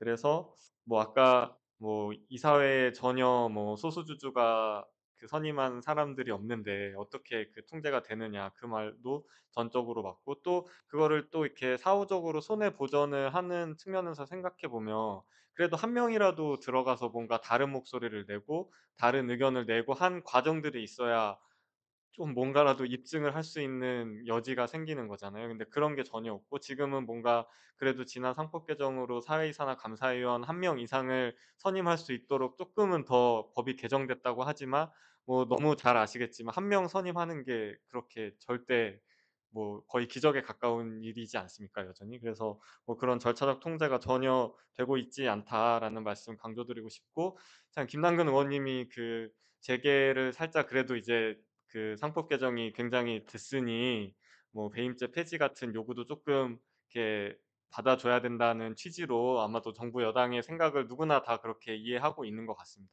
근데 사실 저 같은 경우, 뭐 저뿐만이 아니라 많은 이 법 공부하신 분들께서 "그러면 우리가 과연 예전에는 회사법상 충실 의무가 없었느냐. 이미 우리는 사실은 뭐 대륙법계라서 성관주의 의무와 충실 의무를 구별하지 않고는 있지만 또 상법으로 보면 어 그 성관주의 의무는 민법을 준용하게 되어 있고, 또 회사법 체계 안에서는 명시적으로 충실 의무를 우리는 구분하고 있었습니다. 근데 그럼에도 불구하고 우리는 사실 뭐 이번에 주주 충실 의무가 들어왔다고 하지만 법원에서 그럼 성관주의 의무랑, 그러니까 duty of care랑 duty of loyalty를 구분하고 있느냐. 그것조차 우리는 지금 사실 구분하고 있지 않습니다. 그럼 근데 여기서 그러면 이것조차 구분하지 않고 있는데 어떻게 사실 민사 책임을 더 적극적으로 추궁할 수 있겠느냐, 이런 부분이 사실 제일 문제인 것 같고, 그래서 뭐 당연히 입법적 개선이 굉장히 중요하고 의미도 있었지만 뭐 사실 어떠한 공백도 없이 법률 조항을 만드는 것은 좀 불가능하다고 생각을 하고, 결국 해석이 중요할 수밖에 없다. 그래서 앞으로 민사 책임을 적극적으로 묻는 방향으로 사법부가 변화를 해야 된다, 이런 생각에 적극 공감을 하고요. 그 대표적인 예가 그 3 페이지에 사업계의 유용에 관한 리딩 케이스라고 할 수 있는 그 좀 된 사건이지만 광주 신세계 사건과 한화 SNC 사건 판결 법리를 좀 소개해 왔는데요. 그러니까 전형적으로 사업 기회를 포기하거나 이사가 그것을 이용할 수 있도록 승인했다면, 이게 전형적으로 사실 이해충돌 사안이기 때문에 미국이라면 충실 의무가 적용되어야 되는 사건이죠. 근데 거기에 대해 우리는 뭐라고 하냐면 의사결정에 현저한 불합리가 없는 한 이사들의 경영 판단은 존중되어야 된다고 하고, 그렇게 해서 이사회 승인 결의에 참여한 의사들이 성관주의 또는 뭐 구분 없이 충실 의무를 위반했다고 할 수 없다, 이렇게 결론을 내립니다. 그러니까 이게 결국에는 성관주의 의무와 충실 의무도 구분도 하지 않고 있고 심지어 충실 의무에도 경영 판단 원칙을 적용할 수 있다, 이렇게 해 버리면 뭐 충실 의무가 도입된 게 도대체 사실 무슨 의미가 있겠습니까? 그런 말씀을 꼭 드리고 싶고요. 아까 또 김경림 변호사님께서 저희 연구소가 연구한 그 2018년 이전 그 주주 대표 소송 통계를 잘 소개해 주셨는데, 사실 제가 이번 달에 딱 그 2018년 이후부터 2025년 6월 말까지 대표 소송 현황을 좀 업데이트해서 이제 다음 주에 또 발제도 하고 이제 보고서도 낼 예정인데, 간단히 쪼끔 소개를 드리면 18 년부터 25 년까지는 보면 총 180 건이었습니다. 그러니까 최종 신급 기준으로 보면 180 건이었고, 그중에서 상장 회사가 몇 건이냐면 한 7년 동안 20 건이 있었습니다. 그러니까 한 1 년에 한 3건 정도 하고 있다고 보면 될 것 같고요. 특히나 비상장 같은 경우에는 그 판결문 정말 저도 이제 보느라 너무 힘들었긴 했는데 대부분 동업자 간 다툼이 너무 많습니다, 비상장 회사 같은 경우. 근데 사실 그런 것들은 소수주주 입장에서 관심을 가져야 될 만한 사안은 아닌 거잖아요. 본인들끼리 사실 잘 다투고 또 분쟁도 해결하고 이렇게 하는 사건들이니. 상장회사 20건 고작 20건 정말 대표 소송 이루어지고 있고 보면은 뭐 다 처분돼서 각하되고 또 주식 포괄적 교환돼 가지고 주주지위 상실했다고 각하되고 또 어렵게 인용된 사건들 보면은 다 책임 제한되고 손해 100%에서 인정되는 사건 거의 없고 이거 보면은 사실 너무 답답한 현실입니다. 그래서 뭐 그 4 페이지 말씀드리면 그래서 정말 우리가 민사책임 활성화하겠다 하면은 진짜 정말 필요한 건 이제 충실 의무와 성관주 의무부터 명확히 구분해야 된다 이 말씀 드리고 싶고 그렇게 되면은 뭐 증거 개시 제도도 중요하지만 이게 미국에서 사실 충실 의무 도입됐을 때 제일 의미가 큰 건 입증 책임이 전환되는 데 있습니다. 그래서 미국에서는 그 충실 의무가 적용되는 사건이면 뭐 거래 절차나 거래 실체의 공정성을 다 회사 그 지배주주나 이사가 입증을 해야 되고 또 그렇게 됨으로써 이제 사실 증거 개시 제도도 있지만 이미 그 본격적인 디스커버리 들어가기 전에 이미 그렇게 완전한 공정성 법리가 적용된다 하면 사실 거의 거기서 게임이 끝나는 것 같더라고요. 많은 그 미국 대표소송 판례도 보고 있는데. 근데 다만 이제 최근에 미국에서는 또 그 완전한 공정성 절차를 적용하는 약간 그 보호 장치를 완화하는 바람에 또 논란이 되고 있는 것 같은데 근데 그 보호 장치로 이제 얘기되는 게 항상 그 독립적인 특별위원회가 그 거래를 그 전적인 그 권한을 가지고 검토하는 거 그리고 정말 중요한 거 이제 소수주주 과반 결의. 그 이해 충돌을 갖고 있는 지배주주나 이사는 의사결정에서 완전히 배제하고 그다음에 이제 이해 충돌이 없는 주주나 이해관계 그 주주들이 직접 결정을 해라 이런 거죠. 사실 실체적인 공정성과 절차적인 공정성을 명확히 구분하는 게 현실에서는 구분이 안 되잖아요. 그러니까 절차적 공정성을 통해서 이제 실체를 확보해 나간다는 그런 취지가 굉장히 바람직하다고 보고 우리도 그런 제도까지 들어와야지 이게 인사책임 활성화가 될 수 있다. 이런 말씀을 드리고 싶고요. 예. 그리고 또 뭐 결과로 더 무겁다. 이거는 또 제가 방금 전까지 또 이제 이호진 회장 사건들을 쭉 보면서 한번 봤는데 이분이 뭐 잘 아시겠지만 2011 년에 기소가 돼서 2019 년에 형사 판결이 났습니다. 최장 8 년간 그 판결을 받았고 정말 이례적으로 재상고심까지 거쳐서 무려 7 번의 재판을 거쳐 가지고 그 형사 판결이 확정이 됐는데 그 와중에 선임한 변호사 숫자가 한 80여 명 되시더라고요. 그리고 전직 대법관이 2 분이시고 그래서 아마 그 사건에서 이제 최종적으로 횡령이 인정이 된 게 한 250억 정도 규모였고 기소된 게 한 500억 정도였으니까 어떻게 보면 한 200억 정도 선방을 하신 건데 아마도 당연하게도 '변호사 비용으로 그거보다 더 쓰셨을 거다.'라는 생각이 들었습니다. 근데 거기서 제가 느낀 건 뭐냐면 사실은 그런 지배주주들에게 정말 더 중요한 건 돈이 아니라 시간인 거지 않겠나 그런 생각이 들었거든요. 그리고 회사에 대한 지배권이겠죠. 그래서 단 하루도 이제 구속 수감이나 그 형사적 처벌을 받느니 민사적 배상을 하는 게 그분들한테는 당연하게도 훨씬 낫겠다. 그런 생각을 분명히 하실 거라는 생각이 듭니다. 그래서 뭐 그런 뭐 사례들은 너무 잘 찾아볼 수 있다고 생각이 들고요. 그래서 뭐 이거는 현실적인 문제이지만 정말 형사 판결로 인한 그 효과가 민사보다 현실적으로 클 수밖에 없고 사실은 형사 사건 보면은 무죄를 적극적으로 다투면서도 어느 정도 여유가 있는 분들 뭐 회사도 그렇지만 교회 사건들 뭐 재단 사건들 이런 데도 배임죄 많은데 일단은 다 보전하는 경우들이 많습니다, 무죄를 다투면서도. 그래야지 이제 그 사건에서 굉장히 유리하니까. 그렇다 보니까 이게 어떻게 보면은 이게 바람직한지는 모르겠지만 형사 사건화를 하는 게 어떻게 보면은 '민사적으로도 손해 보전을 하는 가장 지름길이다.'라는 어떤 인식이 너무 우리 사회에 다 이렇게 있는 상황이다 보니 뭐 이게 옳은지 그른지를 떠나서 이걸 갑자기 이렇게 배임죄를 축소하거나 폐지해서 없애는 게 과연 타당하냐 이 얘기를 계속 반복할 수밖에 없는 것 같습니다. 예.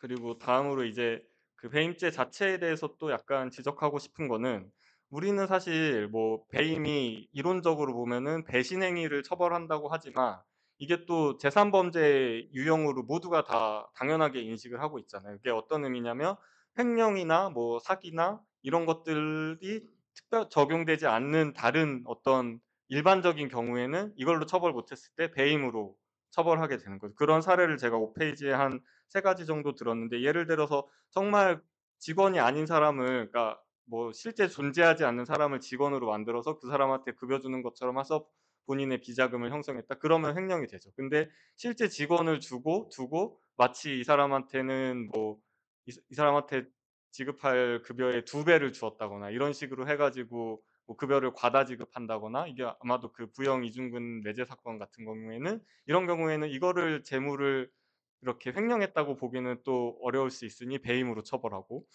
또 이거 분식회계 같은 사건도 분식회계를 일으켜서 그 타인 금융기관을 속여서 뭐 대출을 받았다 이러면은 사기가 될 수 있는데, 뭐 우리 회사가 분식회계를 해서 성과를 좋게 만들어서 그 경영자들 본인이 성과급을 많이 받았다 이러면 또 본인 스스로를 속인 거는, 이거는 우리 법적으로는 기망으로 보기 어려운 거 아니냐. 그래서 또 사기가 아니라 배임으로 처벌하고 있고요.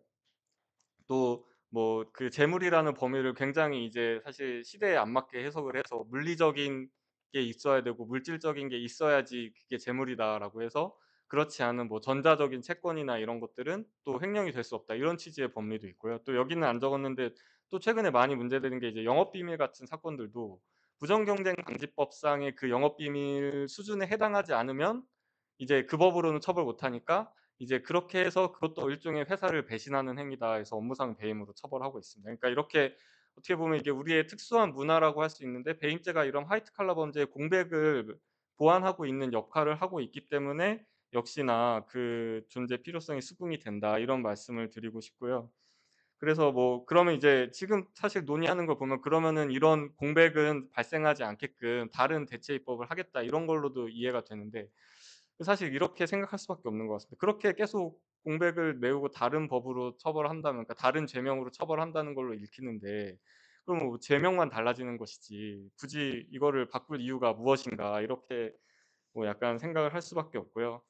그래서 그다음은 이제 간단하게 뭐 그 두 발제자님께서도 잘 말씀을 해 주셨지만, 향후 방향성이나 뭐 예측 이렇게 생각을 해 보면, 아까 장 박사님께서 먼저 말씀해 주신 것처럼 사실은 최선은 경영 판단 원칙 명문화하는 것이라고 생각을 합니다. 이미 이거는 국회에서 발의가 된 법안들도 많았고, 배임죄 폐지는 심지어 국민의힘, 야당 쪽이나 보수 정당에서도 발의된 적이 제가 찾기로는 없었거든요. 근데 이제 경영 판단 원칙 명문화 정도는 뭐 여당 야당 모두 다 지금까지 발의된 법도 있었고 논의도 쌓여 있으니, 어느 정도 이제 입법 논의가 그래도 충분히 됐다, 이렇게 판단할 수 있는 영역이죠. 그러면 이 정도에서 조금 이제 대안으로 하는 게 맞지 않나. 그리고 만약에 경영 판단 원칙을 명문화한다면 이걸 또 기회로 제발 이번에는 정말 이렇게 이해 충돌 사안은 경영 판단 원칙이 적용되는 것이 아니다라는 걸 좀 분명하게 좀 나타낼 필요가 있다. 그래서 이제 소개한 게 그 김태년 의원이 발의한 안인데요. 사실 제일 먼저 이제 배임죄 관련 논의를 던지신 분인데, 여당에서 보시면 이 개정안에는 본인의 이해관계에 상충 없이라는 말이 분명하게 명시되어 있습니다. 이거는 이제 그 이해충돌 영역은 경영 판단 원칙이 적용되지 않는다라는 것을 명확하게 심기 위해서 이렇게 명시한 걸로 저는 이해를 하는데, 그래서 이런 뭐 물론 이제 본인의 이해관계 범위가 어디까지냐 이건 다툼이 될 수 있겠지만, 이 기조로 가는 게 사실은 현재로서는 가장 타당하다라는 생각이 듭니다. 근데 다만 이제 지금 사실 이미 한 두세 달간 심지어 대통령께서 직접 배임죄 폐지를 언급을 하셨기 때문에, 이게 과연 어 정치적으로 선회를 할 수 있느냐, 이거는 또 사실 뭐 그것까지 우리가 생각할 필요는 없겠지만 좀 곤란할 수도 있겠다는 생각이 들기도 하고요. 그러면은 만약 정말로 형사상 배임죄가 폐지가 되면 오히려 이제 상법상 특별배임죄를 폐지하면 안 되는 약간 좀 이상한 상황이 발생할 수도 있는 것 같습니다. 예. 그래서 그런 말씀을 드리고 싶고요. 그리고 이제 뭐 9페이지부터는 그냥 제가 개인적으로 생각하는 약간 바람직한 규율 방향에 대해 생각을 해 봤는데, 이제 배임죄가 이제 유독 논란이 되는 이유는 이제 민사 책임이 제대로 물어지지 않고 있는 것도 있지만, 사실은 그 화이트 칼라 범죄를 제대로 처벌하고 있지 않기 때문이라는 것도 있다고 생각을 합니다. 그래서 뭐 최근에 이제 뭐 대통령이나 정부가 뭐 "주가 조작하면 패가망신시키겠다. 이제 산재 발생하면은 거의 모든 수단을 동원해서 제재하겠다." 이렇게 하고 있는데, 그러면서 또 배임죄에 대해서는 뭐 "이거는 기업의 적극적인 투자 의사결정을 가로막는 거 아니냐."라는 이런 해묵은 약간 프레임을 또 말씀하시는 게 약간 저는 모순적이라고 생각합니다. 이게 크게 보면은 모두 다 이제 경제범죄 영역에 속하는 것인데, 어느 것은 적극적으로 규제를 해서 바로 그 경제 정의를 바로 세우겠다고 하고, 또 배임죄는 그렇지 않다고 하는 게, 이게 약간 그 메시지를 정치적 메시지를 듣는 사람 입장에서는 이게 사실 그러다 보니 '합리적인가.'라는 생각을 들 수밖에 없고 신뢰하기도 어렵고 이런 측면이 있는 것 같고요. 그래서 뭐 하지만 이제 어쨌든 그런 메시지를 던지셨으니 이제는 사실 그 여파를 뭐 입법적으로나 또는 이제 실제 판결에서나 그 영향력을 무시할 수는 없다고 생각을 하고, 예, 그런 것들이 이제 쪼끔 우려되는 것 같습니다. 그다음에 뭐 다음으로 그 현실적으로 보면은 이제 사실 저도 이제 예전에 그 배임죄 보고서를 쓰면서 쭉 한번 봤는데, 사실 업무상 배임으로만 기소되는 사건들이 대기업 집단 사건을 보면 그렇게 거의 없었던 것 같습니다, 사실. 그게 어떻게 보면 일종의 수사 전략이라고도 생각이 드는데, 일단은 횡령 그 11 페이지 뒤에도 그 한 2021 년까지 주요 대기업 집단의 처벌 사례를 들었지만, 뭐 횡령, 배임, 배임 수재, 뭐 조세 포탈, 뭐 공정거래법 위반, 이렇게 모든 사건들을 다 기소를 한 다음에 약간 종합백화점식으로 기소를 하고, 그중에서 이제 만약에 횡령이 인정이 안 되면 예비적으로 배임이 또 유죄가 인정이 되고, 이렇게 되오는 측면이 있었던 것 같습니다. 이게 사실은 뭐 바람직한 수사 전략인지 모르겠고, 뭐 저도 뭐 많지는 않았지만 개인적으로 업무상 배임 사건 피고인 사건을 해 보면 정말 이게 내가 당하면 정말 너무 억울하겠고 진짜 약간 분통이 터지는 약간 그런 사건들도 있었었는데, 이게 바람직하지는 않지만 또 굳이 이제 수사기관 입장을 생각해 보면 다른 그 정말 화이트 칼라 범죄에 대해서는 상당히 엄격하고 또 유죄 입증이 어렵다 보니까 약간 그 배임죄를 일종의 차안으로 또 그것도 일단 기소를 해 놓는 측면이 있는 것 같습니다. 그래서 뭐 결국에는 정말 중요한 거는 그 화이트 칼라 범죄에 해당하는 그 범죄를 정확하게 처벌하는 것, 그것이 중요하다고 생각하고, 그래서 아까 그 김광준 변호사님이 회사 재산 유용하는 것들 그게 40 몇 프로를 차지하고 이렇게 말씀하셨는데, 그게 보면 미국 같은 경우에는 FBI가 정의하는 그 연방 사기죄의 한 유형입니다. 그래서 뭐 그 사적 이익을 위한 회사 재산 유용이 그 연방 사기죄의 가장 그 전형적인 유형 중에 하나로 이렇게 소개되고도 있습니다. 그러면은 뭐 횡령 사건이면 그 아까 사실 급여 같은 문제도 그게 사실 명확하게 어떻게 보면은 횡령이라고 보는 게 더 타당할 수 있는 거 아니겠습니까? 그래서 횡령 범죄는 횡령으로 처벌하고 뭐 사기 범죄는 사기 범죄로 처벌하고 이렇게 되는 것이 좋겠다. 그래서 뭐 단적인 예를 들면 사실 가장 최근에 논란이 됐던 사건은 삼성물산 합병 사건이니까, 그 사건을 생각해 보면 일단은 제일 약간 뭐 너무 약간 역설적이라고 생각하는 건, 이재용 회장은 업무상 배임은 무죄로 모든 다 무죄로 판결이 되는데, 이제 국민연금공단의 기금운용 본부장만 업무상 배임으로 처벌이 됐죠. 그리고 또 그것도 되게 그 그 업무 기금운용 본부장 사건도 보면 사실 그 사건에서 누가 국민연금이 입은 손해가 5억 원이 안 된다고 생각을 하겠습니까? 당연히 특경각법이 적용이 돼야 되는 거고, 제가 다른 보고서 쓰면서 계산을 해 보니까 만약에 그때 그 제일모직 주가가 한 16만 원, 뭐 물산 주가가 5만 6천 원 이랬었는데, 뭐 한 틱 1 틱도 아닙니다. 500원 정도만 바뀌어도 이게 손실 규모가 60억 이런데, 그 사건에서 이게 손해가 명확하지 않다고 해서 그 가중처벌되는 특경각법 업무상 배임을 적용하지 않고 그냥 일반 업무상 배임을 적용했거든요. 그러니까 이런 것도 하나의 우리가 그 제대로 화이트 칼라 범죄를 처벌하지 않고 있다는 그것도 되지만, 사실 삼성물산 합병의 본질은 저는 그 자본시장법 위반이다. 이게 사실 허위 공시를 통해서 제일모직 주가는 사실 엄청나게 부양을 시켰고, 또 그 판결을 보면 정말 약간 기가 막힌데, 그 삼성증권을 동원해 가지고 그 의결권을 엄청나게 모집한 그런 행위들, 그런 것도 사실 다 자본시장법 위반으로 처벌하는 게 맞았다고 생각하고, 그리고 또 하나의 축이었던 그 바이오로직스 관련 회계 분식, 그런 것들도 조금 그런 걸로 사실은 처벌하는 게 맞았던 거지. 근데 그런 게 안 될 것 같으니까 사실은 어떻게 보면 업무상 배임을 하나 더 붙인 건데 다고 저는 생각하는데요. 예. 그런 거렇게 하지 않고 좀 그 본질에 맞는 범죄로 처벌할 수 있으면 좋겠다. 그런 생각이 들었습니다.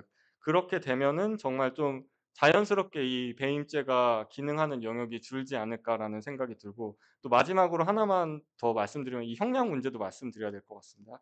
그 뭐 재계나 이런 데서는 항상 배임 행령으로 처벌되면 뭐 그 법상으로는 이제 그 상한이 그 뭐 마치 무기징역까지 될 수 있다 보니까 "그렇게도 될 수 있다." 이런 얘기를 하는데 일단은 양형 기준상 최대의 양형이 11 년입니다, 아무리 가중이 돼도. 근데 그 11 페이지 보시면 뭐 10 년, 5 년은커녕 뭐 10 년은커녕 5 년까지 처벌된 사례도 없습니다. 뭐 잘 아시겠지만 사모법칙이 여전히 유효하게 작동을 하고 있고요. 근데 이제 사실 미국 같은 경우에는 그 연방 양형 기준표를 보면 정말 이제 그 이득 규모가 넓어지면 30-40 년까지 처벌이 되고 실제 그런 사례들이 있습니다. 그렇게 돼야지 이게 정말 그 우리가 말하는 그 회사 재산을 유용하거나 뭐 기업을 상대로 하는 기업 범죄가 줄어들 수 있고 자연스럽게 배임죄 논의가 줄어들 수 있다. 이렇게 생각을 하고 있습니다. 이상 의견 마치겠습니다. 네, 안녕하세요. 그 저는 이제 행동주의 펀드를 운용을 하고 있는데 행동주의 펀드라는 거는 기업 거버넌스의 이슈, 문제가 있어서 저평가된 기업을 투자한 다음에 그걸 개선해서 이제 수익을 내는 그런 투자 이제 방식이고 기업이 저평가된 이유에는 뭐 여러 가지가 있겠지만은 그중에 대표적인 게 이런 경영진이나 대주주의 횡령 배임 그리고 뭐 사익 추구 이런 행위들이 있습니다.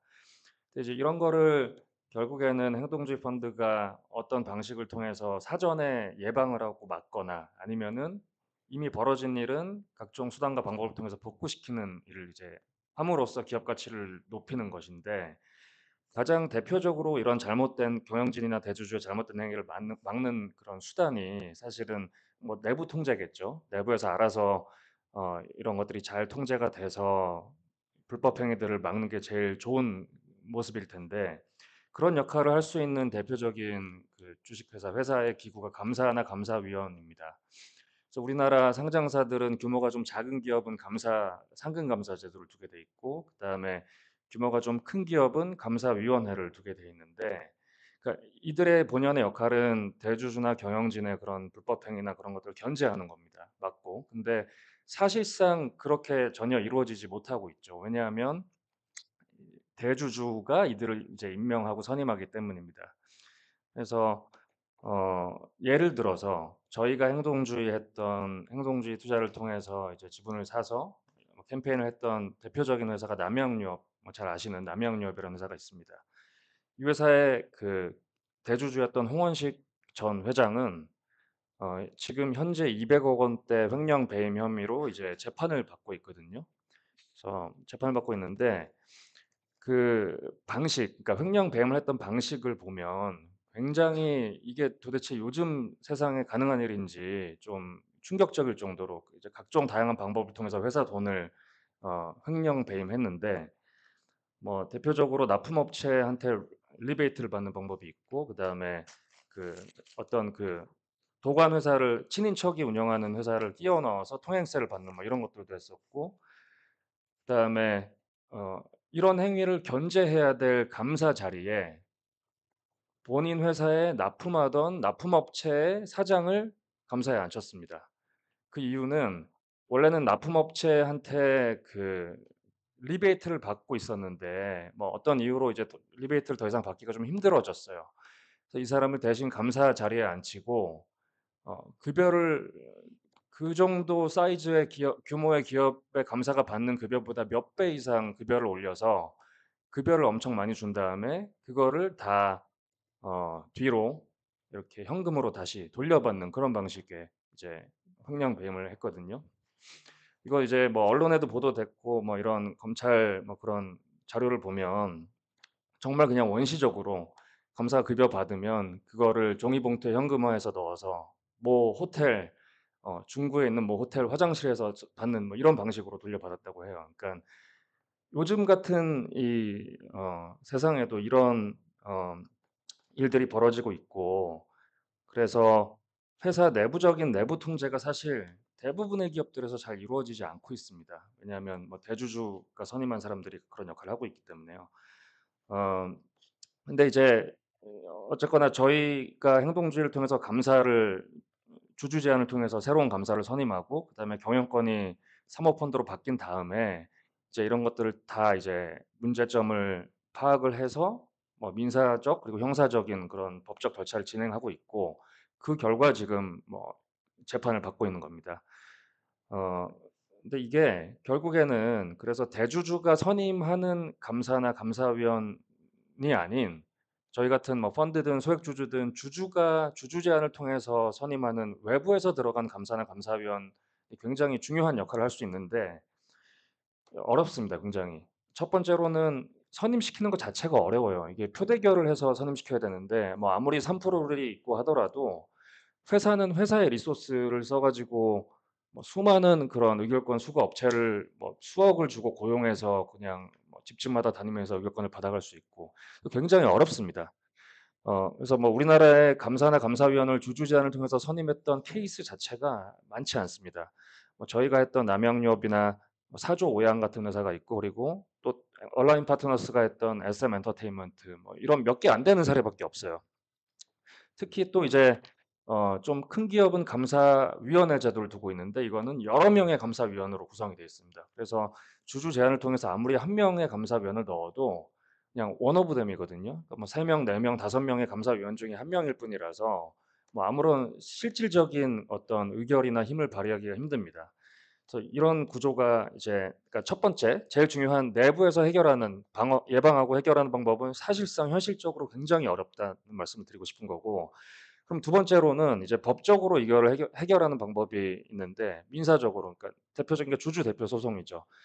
경영진이 잘못해서 회사에 손해를 끼친 금액만큼 회사에 다시 뱉어내게 할 수 있는 게 주주 대표 소송인데, 이거 아까 이제 뭐 김경중 변호사님 말씀하신 것처럼 굉장히 현실에서 어렵고 몇 건, 그러니까 거의 일어나지 않습니다. 그 이유는 아까도 말씀하셨지만 첫 번째, 일단 기간이 굉장히 오래 걸려요. 뭐 몇 년 이상 걸리는 이런 과정을 누군가가 이제 앞에 나서서 해 줘야 되는데 이런 거를 할 수 있는 장기간의 그런 시간을 가지고 할 수 있는 주체가 많지 않습니다. 그리고 또 하나는 뭐 당연히 비용 문제도 있을 거고요. 뭐 자기 돈 내가면서 이런 소송을 해야 되는데 그 소송의 결과 만약에 승소하더라도 그 금액은 다 본인 그러니까 소송을 제기한 본인이 아닌 회사에 들어가는 거거든요. 그러니까 사실상 눈에 보이는 그런 이익이 없기 때문에 이런 비용을 내면서까지 이런 소송을 할 만한 주체가 또 없는 거고요. 뭐 당연히 입증이 어려운 문제도 있고, 대표적으로 예를 들어서 그 부탄가스 만드는 태양이라는 회사가 있는데 거기도 소액주주랑 외국계, 미국계 행동주의 펀드 등등등 해서 주주 대표 소송을 해서 결국엔 이겼어요. 이겼는데 금액은 결국엔 회사에 들어가고 뭐 사실 주가도 뭐 아무런 반응도 없고, 그래서 이거를 했던 주주들은 사실 뭐 본인 돈 쓰고 사실상의 실익이 없었던 이런 케이스도 있었고, 또 하나는 그 현대 엘리베이터 사건이 있죠. 이거는 현정은 회장이 경영권 방어하려고 TRS 파생 상품 써 가지고 회사에 4,400억 손실을 끼쳤다는 이유로 이제 어 2대 주주였던 쉰들러라는 회사에서 소송을 걸어 가지고 결국에 2023년에 대법원 판결이 나왔었습니다. 그때 판결이 1,700억 정도, 뭐 이자 포함하면 한 2,000억 넘어갔던 걸로 기억하는데 그 금액을 "회사에 배상해라." 어마어마하게 큰 돈이죠.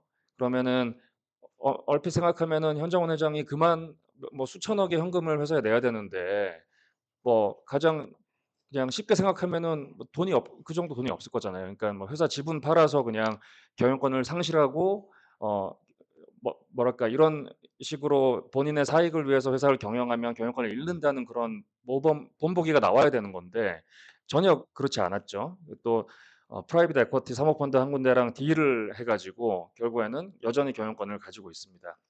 그리고 이 당시에 배임도 여러 군데서 고발을 했는데 수사 중지가 2021년에 된 걸로 언론 보도가 돼 있고요. 그리고 주주 대표 소송에서 쉰들러가 최종적으로 승소한 이후에 이제 그 배임 그 수사를 재개 뭐 할지 검토하겠다 이런 언론 보도가 나와 있더라고요. 그러니까 현실적으로 결론적으로 주주 대표 소송은 일단 하기도 어렵고 할 만한 주체도 없고 설사 이긴다 하더라도 결국에는 대주주한테 큰 타격이 가지 않는다. 그래서 결국에는 바뀌는 게 별로 없다. 이제 이런 말씀드리고 싶고, 그래서 결국에는 마지막 남은 거는 형사적인 부분, 횡령 배임인데 이거는 제 경험상 그러니까 우스갯소리로 그런 말을 해요. 그러니까 저희 같은 행동주의 펀드 매니저는 항상 어떤 기업을 이제 대상으로 해서 투자를 할지를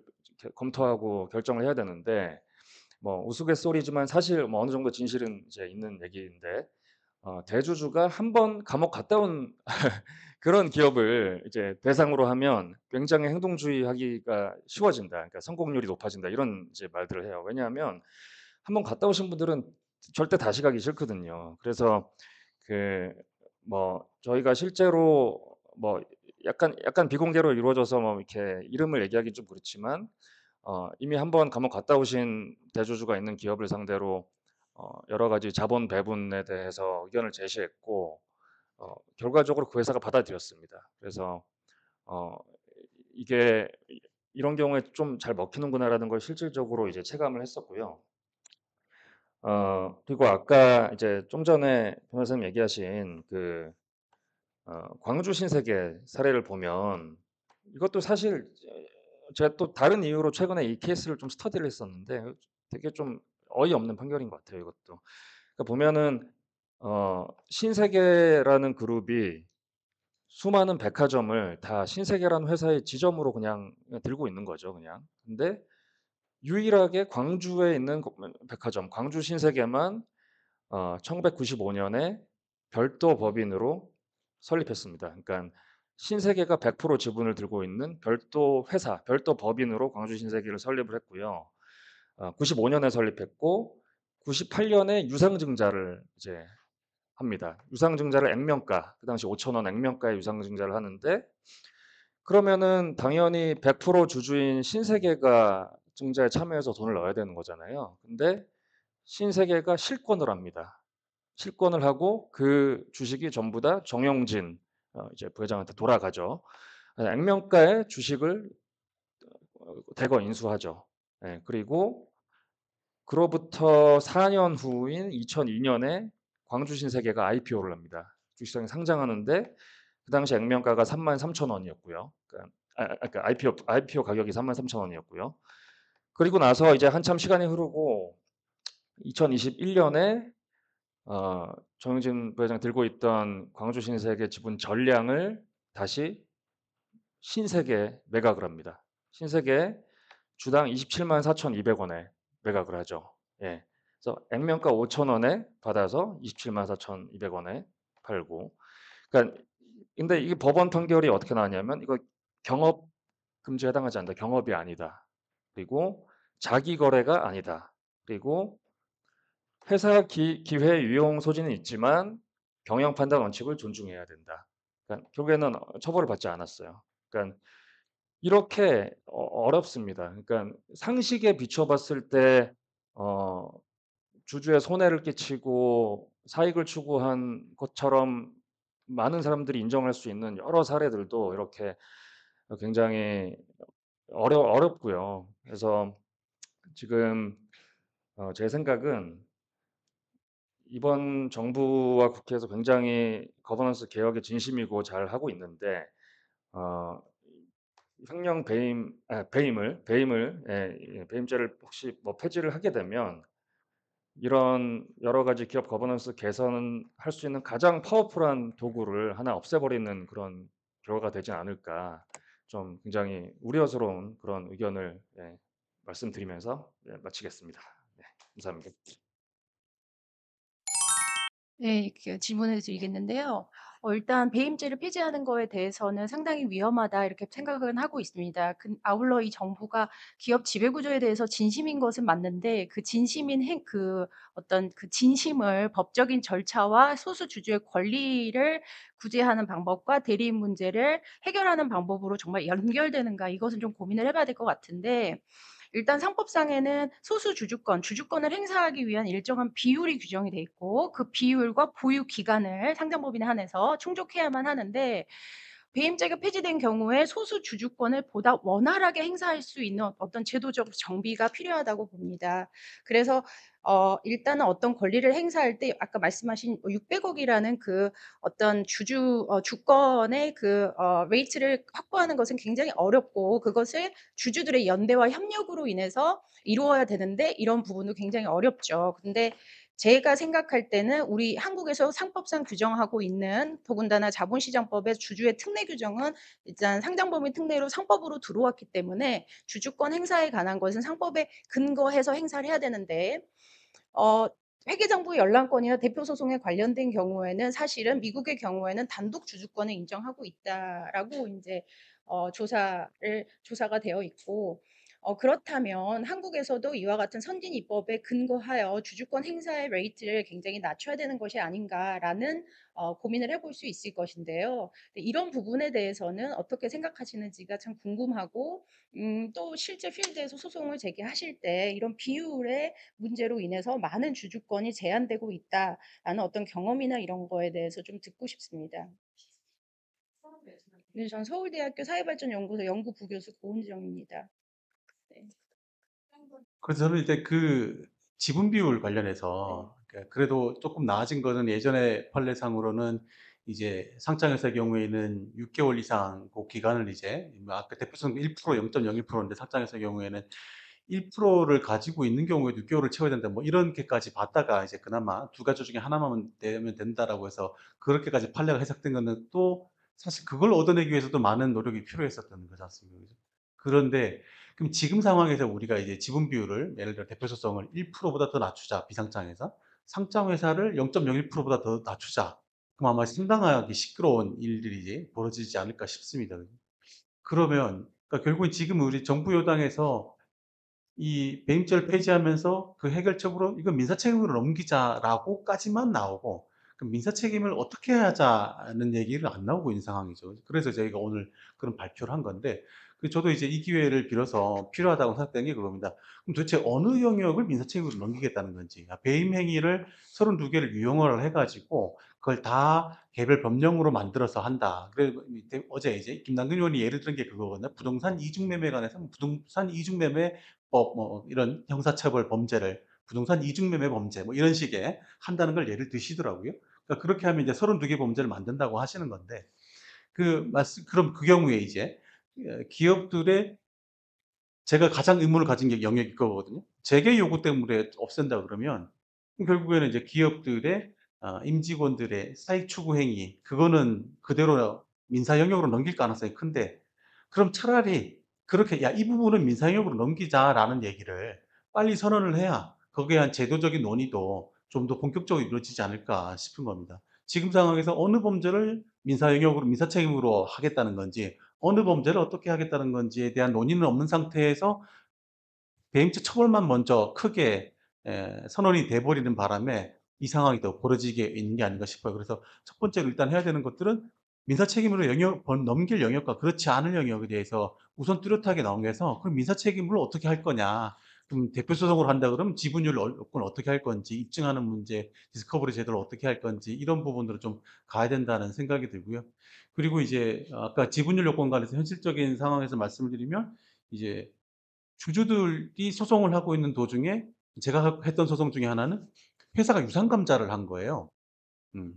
유상감자를 하게 되면은 주주들한테서는 그 금액 소송에 참여한 주주분 전체 주주에 대해서 그 주주들이 생각하는 금액 이상의 유상감자가 되면은 주식을 팔고 이제 빠지게 되니까 전체를 다 주식을 매도하게 되면은 주주요건 상실하게 되지 않습니까? 그죠?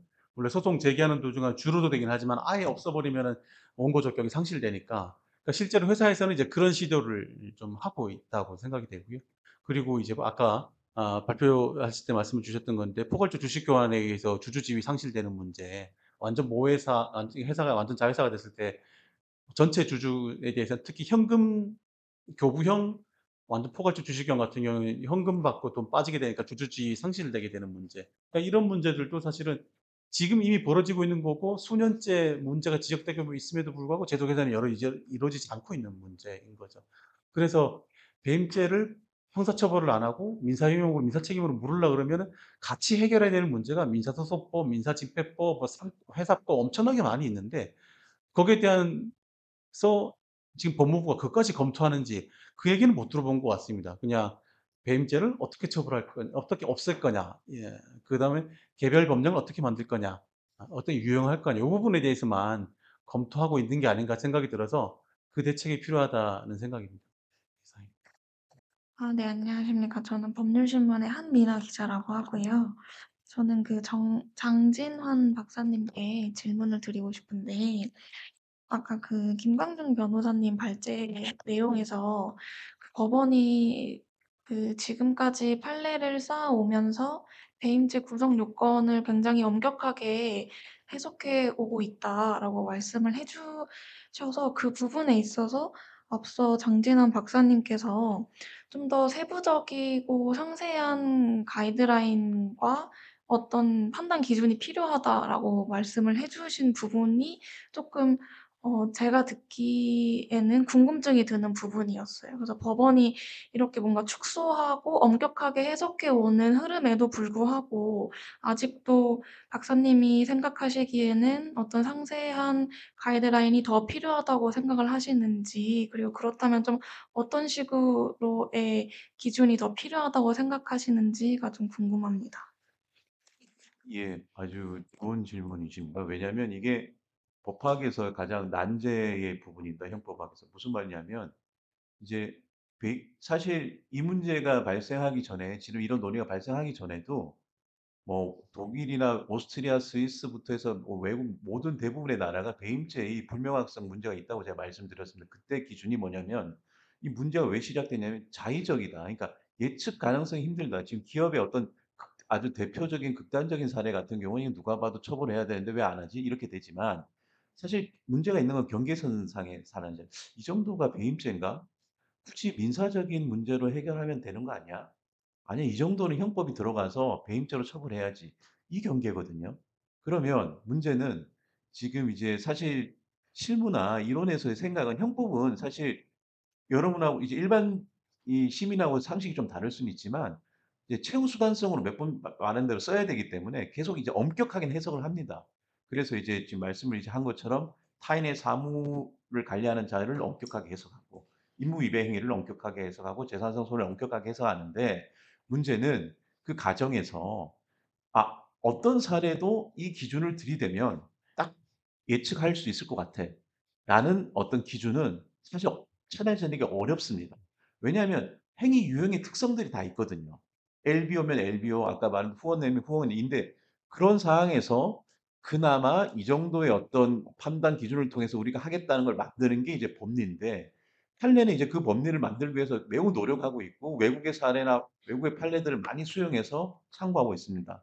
다만 질문하신 것처럼 마지막으로 구체적으로 그럼 더 어떤 지점을 더 할 수 있느냐라는 지점에서는 제가 말씀드리는 이제 주목하고 있는 지점은 두 가지입니다. 하나는 이제 뭐 입법적인 조문에 의해서 이제 타인의 사무를 관리하는 자를 보통 이제 신뢰 관계가 있는 자라고 이제 넓혀 보는데 우리가 신임 관계라고 하는 신의 측은 너무 이제 넓은 관계니까 딱 법률에서 계약에서 정한 사람만이 하자라는 의견들이 하나가 있고요. 거기서 일단 하나 좀 더 제한할 수 있고 이건 입법과도 관련돼 있습니다. 두 번째는 이제 임무위배 행위로 오면 이게 임무위배 행위야 아니야를 판단하는 기준이 가장 난제인데 결국 행위 유형에서 아까 말한 것처럼 뭐 아까 기부면 기부에서 모든 사례가 보통 어떤 식으로 설치하냐면 A, B, C, D 이런 사안에서 이런 사실을 종합하여 고려하여 볼 때 이거는 배임죄다. 이런 식으로 판단을 하거든요. 그럼 이제 굳이 더 할 수 있다면 그 안에서 좀 일률적인 더 기준이 있을까라는 게 이제 제 의문이고 기부 같으면 아까 말한 대로 몇몇 판례에서는 A, B, C, D 이런 이제 구체적 판단 기준의 요소를 고려한다는 표현이 계속 반복되고 있습니다. 그렇다면 그 기준들을 '추가적인 요소는 없을까? 그 기준만으로 그냥 다 판단하는 게 맞나?' 라는 지점과 그 기준들을 그럼 판단할 때 종합적 고려라고 하는데 아까 말한 식으로 어떻게 판단할 거냐라는 어떤 그 과정에서 조금 더 예를 들어 순서를 뭐 어느 요소가 더 아까 말했지만 중요하다든지 그런 식으로 이제 판단한 그 기준에 대해서 조금 행위 유형별로 또 생각해 볼 수가 있고요. 그다음에 이제 재산상 손해라는 지점이 배임죄가 재산 범위니까 가장 중요한데 이때 우리가 아까 말했지만 행위자의 행위가 어떤 이제 재산상 손해를 입었다 회사에 대한 본인에 대한 이 부분이 있지만 그 행위를 통해서 얻은 이익도 있다라는 지점을 종합적 고려를 해야 되는데 이때 이득액을 지금 아까 회계 부분도 지금 경제적인 측면에서 먼저 검토를 하는데 이때 어떻게 하면 지금은 인력이나 이런 부족하지만 구체적으로 만약에 검토를 해 봤을 때 이 지점에서 재산상 손해와 이익이 합쳐 보니까 얼마다라는 지점을 판단할 수 있는지에 대해서 좀 더 디테일하게 연구할 필요가 있고요. 그게 설사 아니라고 하더라도 우리 판례에 따르면 경제적 재산상으로 손실을 딱 확정할 수 없다고 하더라도 이 사실 규범적 판단이라는 부분이 들어가거든요, 형법적인 부분에서는. 그러면 그 판단을 어떻게 할 것이냐라는 지점에 대해서는 아직도 뭐랄까 미궁인 부분이 있어서 그 지점에 대한 어떤 판단 과정을 조금 더 구체화하는 행위 유형별로 하는 그 부분이 좀 의미가 있다고 봅니다. 그 정도까지가 아직 구체화된 이제 작업 수준입니다. 지금 학계에서도. 포럼 회원인 김동환입니다. 예. 그 두 분 변호사님들 중에 한 분, 그러니까 어느 분이셔도 답변 주시면 되겠는데요. 제 질문은 두 개인데 결국은 하나입니다. 그 최근에 이제 상법 개정된 것 중에 가장 저희가 환영했던 것 중에 하나가 그 이사의 그 이제 주주 충실 의무. 예, 기존에는 회사에 대해만 충실하면 되는데 주주 충실 의무가 추가가 됐고 이게 아마도 그 소위 현재 법령에서 사회이사라고 불려지는 분들의 어떤 행위에 대해서 영향을 미치지 않을까 하는 기대감이 있었고요. 그게 만약에 문제가 된다면 결국은 그것도 현행 배임죄에 대한 우려. 그래서 그분들이 회사뿐만이 아니라 전체 주주에게 충실하게 의사결정에 참여해야 된다라는 압박이 작용하지 않을까 하는 생각이 들었어요. 그래서 배임죄가 폐지되면 그 이번에 상법 개정된 거의 효과 중에 하나인 그 이사의 그 주주 충실 의무, 이것이 약간 무력화가 되는 것은 아닌가 하는 우려가 하나 있고요. 연결돼서 이제 그동안 아까 사례에서 여러 대기업 케이스들 또 그리고 아마 남양유업 케이스도 말씀 주시고 하셨는데 그동안 여러 사례를 보면 제가 뭐 다 알진 않습니다만 그 회사의 그 소위 인제 오너라고 불리는 그분들 또는 가족들의 배임은 되게 상당히 법이 이렇게 실질적인 그 처벌을 못 했던 것 같고요. 임직원 소위 그 임원 또는 직원들의 횡령 및 배임에 대해서는 굉장히 엄격하게 처리가 됐었던 어떤 그런 기억이 있습니다. 그래서 관련돼서 결국은 이게 하나라는 생각이 드는 거예요. 법도 법이지만 이게 그 연쇄 작용이 되게 클 것 같은 임팩트가 다른 데 또 영향을 미칠 것 같다는 생각이 들어서 그 어떤 법적인 좀 앞으로 이게 어떻게 될 것인지 그 임팩트에 대해서 한번 여쭤보고 싶습니다. 예. 지금 이제 우리 김동완 대표가 좋은 질문해 주셨는데, 아까 우리 여기 자료 보시면 26페이지에 우리 박사님이 이제 표 1, 32개의 배임죄 범죄 유형에서 기업과 관련된 범죄 유형. 그러니까 제가 이제 보다 보니까 7번에 관련 절차를 지키지 않고 기부, KTNG가 이제 그런 논란이 있었죠. 8번 신주나 전환사채를 부당하게 저가로 발행하게 배정, 뭐 고려하연 많습니다. 10번 경영권 방어나 유지를 위하여 회사 자금을 사용. 13번 이사가 감시 의무를 게을리하여 회사의 손해를 가하는 유형. 14번 저는 이것도 재밌더라고요. 이사가 회사에게 손해를 미칠 사항을 감사에게 보고하지 않아 손해를 가하는 유형. 박사님께서 정리를 잘 해주셨습니다. 이 모든 게 아마 또 뭐 많겠지만 일단 딱 눈에 약간 들어오더라고요. 그래서 일단 배임죄가 그래서 폐지를 어떻게든 잘 방어를 해야 된다. 방어는 좀 이상한 것 같고 좀 논의가 잘못됐다. 그 아까 그 김 변호사님께서 잘 소개를 해 주셨던 것 같은데 그 배임죄만 해도 1심 판결 기준으로 유죄 판결 비율이 93~94%니까 그러면 지금 배임죄를 축소하거나 폐지한다고 한다면 이게 사실 무죄 사건들을 볼 게 아니라 유죄로 판단되는 영역 중에 이제 우리가 이런 영역들은 마치 예전에 뭐 입법적으로 바꾼 건 아니지만 간통죄를 형사처벌하지 않았듯이 이런 류는 이제 우리 사회가 형사처벌하지 않았으면 좋겠다라는 어떤 사회적 합의가 먼저 되고 그다음에 이제 결론이 제시돼야 되는 것 같은데 이번에는 약간 반대로 우리 리더께서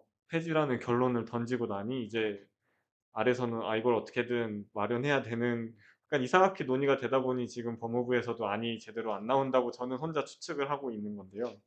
그래서 뭐 말씀하신 대로 정말로 이게 모두가 우려하는 대로 그 배임죄가 없어진다라고 하면 뭐 주주 충실 의무 무력화 이 수준이 아니라 사실 회사법상 뭐 저는 사실 개인적으로 우리는 충실 의무, 성관주의 의무도 제대로 구별하지 않고 있는 마당에 뭐 충실 의무 제대로 작동하기를 이렇게 기대하기는커녕 약간 그 신인 의무 자체를 그렇게 회사 이사나 지배주주가 준수하기를 기대하기가 어려워지지 않을까. 그래서 뭐 거버넌스 차원에서 굉장히 다른 어떤 상법 개정안보다 훨씬 더 큰 임팩트가 가해할 수밖에 없다라고 생각이 들고요.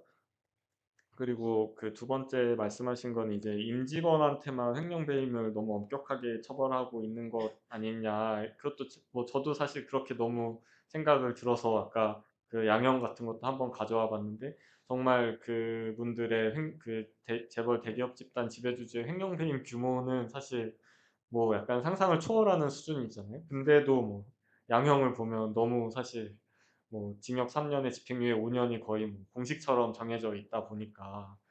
근데 그럼에도 불구하고 그거조차도 사실은 어떻게든 방어를 하기 위해서 정말 온갖 수단을 다 동원하고 있는 걸 보면 그렇게 뭐 엄격하게 정말 그 양형 기준에 맞게 처벌해야 되는 것도 많지만 뭐 반대로 여전히 그렇게 안 되고 있는 것도 말씀하신 대로 맞고 그러면 우리가 정말 가야 할 방향은 그렇게 엄격하게 되도록 하는 것이지 뭐 약간 뭐 민사 책임을 강화한다는 명목 하에 대신에 배임죄는 내줄게 이렇게는 안 된다라는 생각이 정말 들고요. 뭐 아까 제가 지금 생각이 났는데 뭐 소수주주권 행사하기 정말 어려운 것 중에 제가 지금 드는 생각 두 개는 정말 이제 기관 투자자들에게 의존하지 않고 개인들을 모았을 때 정말 어려웠던 거는 소유자 증명서였던 것 같습니다. 이게 정말 지금 시대에 이게 맞나 싶은데 그것만 지금 전자적으로 안 되는 거잖아요.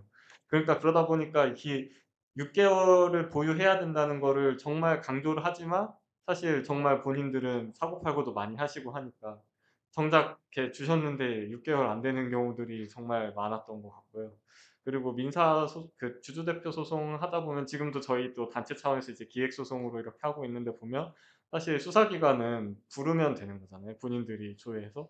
근데 일단은 원고들 주소 확인하고 송달까지 하는 게 거의 뭐 원고 숫자가 많아지면 막 4-5개월 막 이렇게 걸리는 것 같습니다. 회사에 사실조회 보내도 뭐 이제 다 퇴사하신 분이고 우리가 거기에 협조할 뭐 의무가 없다 이렇게 나와 버리니까 그런 것들 사실 정말 너무 어떻게 보면은 법률적 쟁점도 아니고 정말 일하는 사람 입장에서의 불편함이잖아요. 근데 이런 것조차 이렇게 힘든데 그런 것들을 좀 이제 정책 결정하시는 분들이 종합적으로 좀 살펴봐서 이 형사처벌도 검토를 해 주셨으면 좋겠다는 생각이 들었습니다.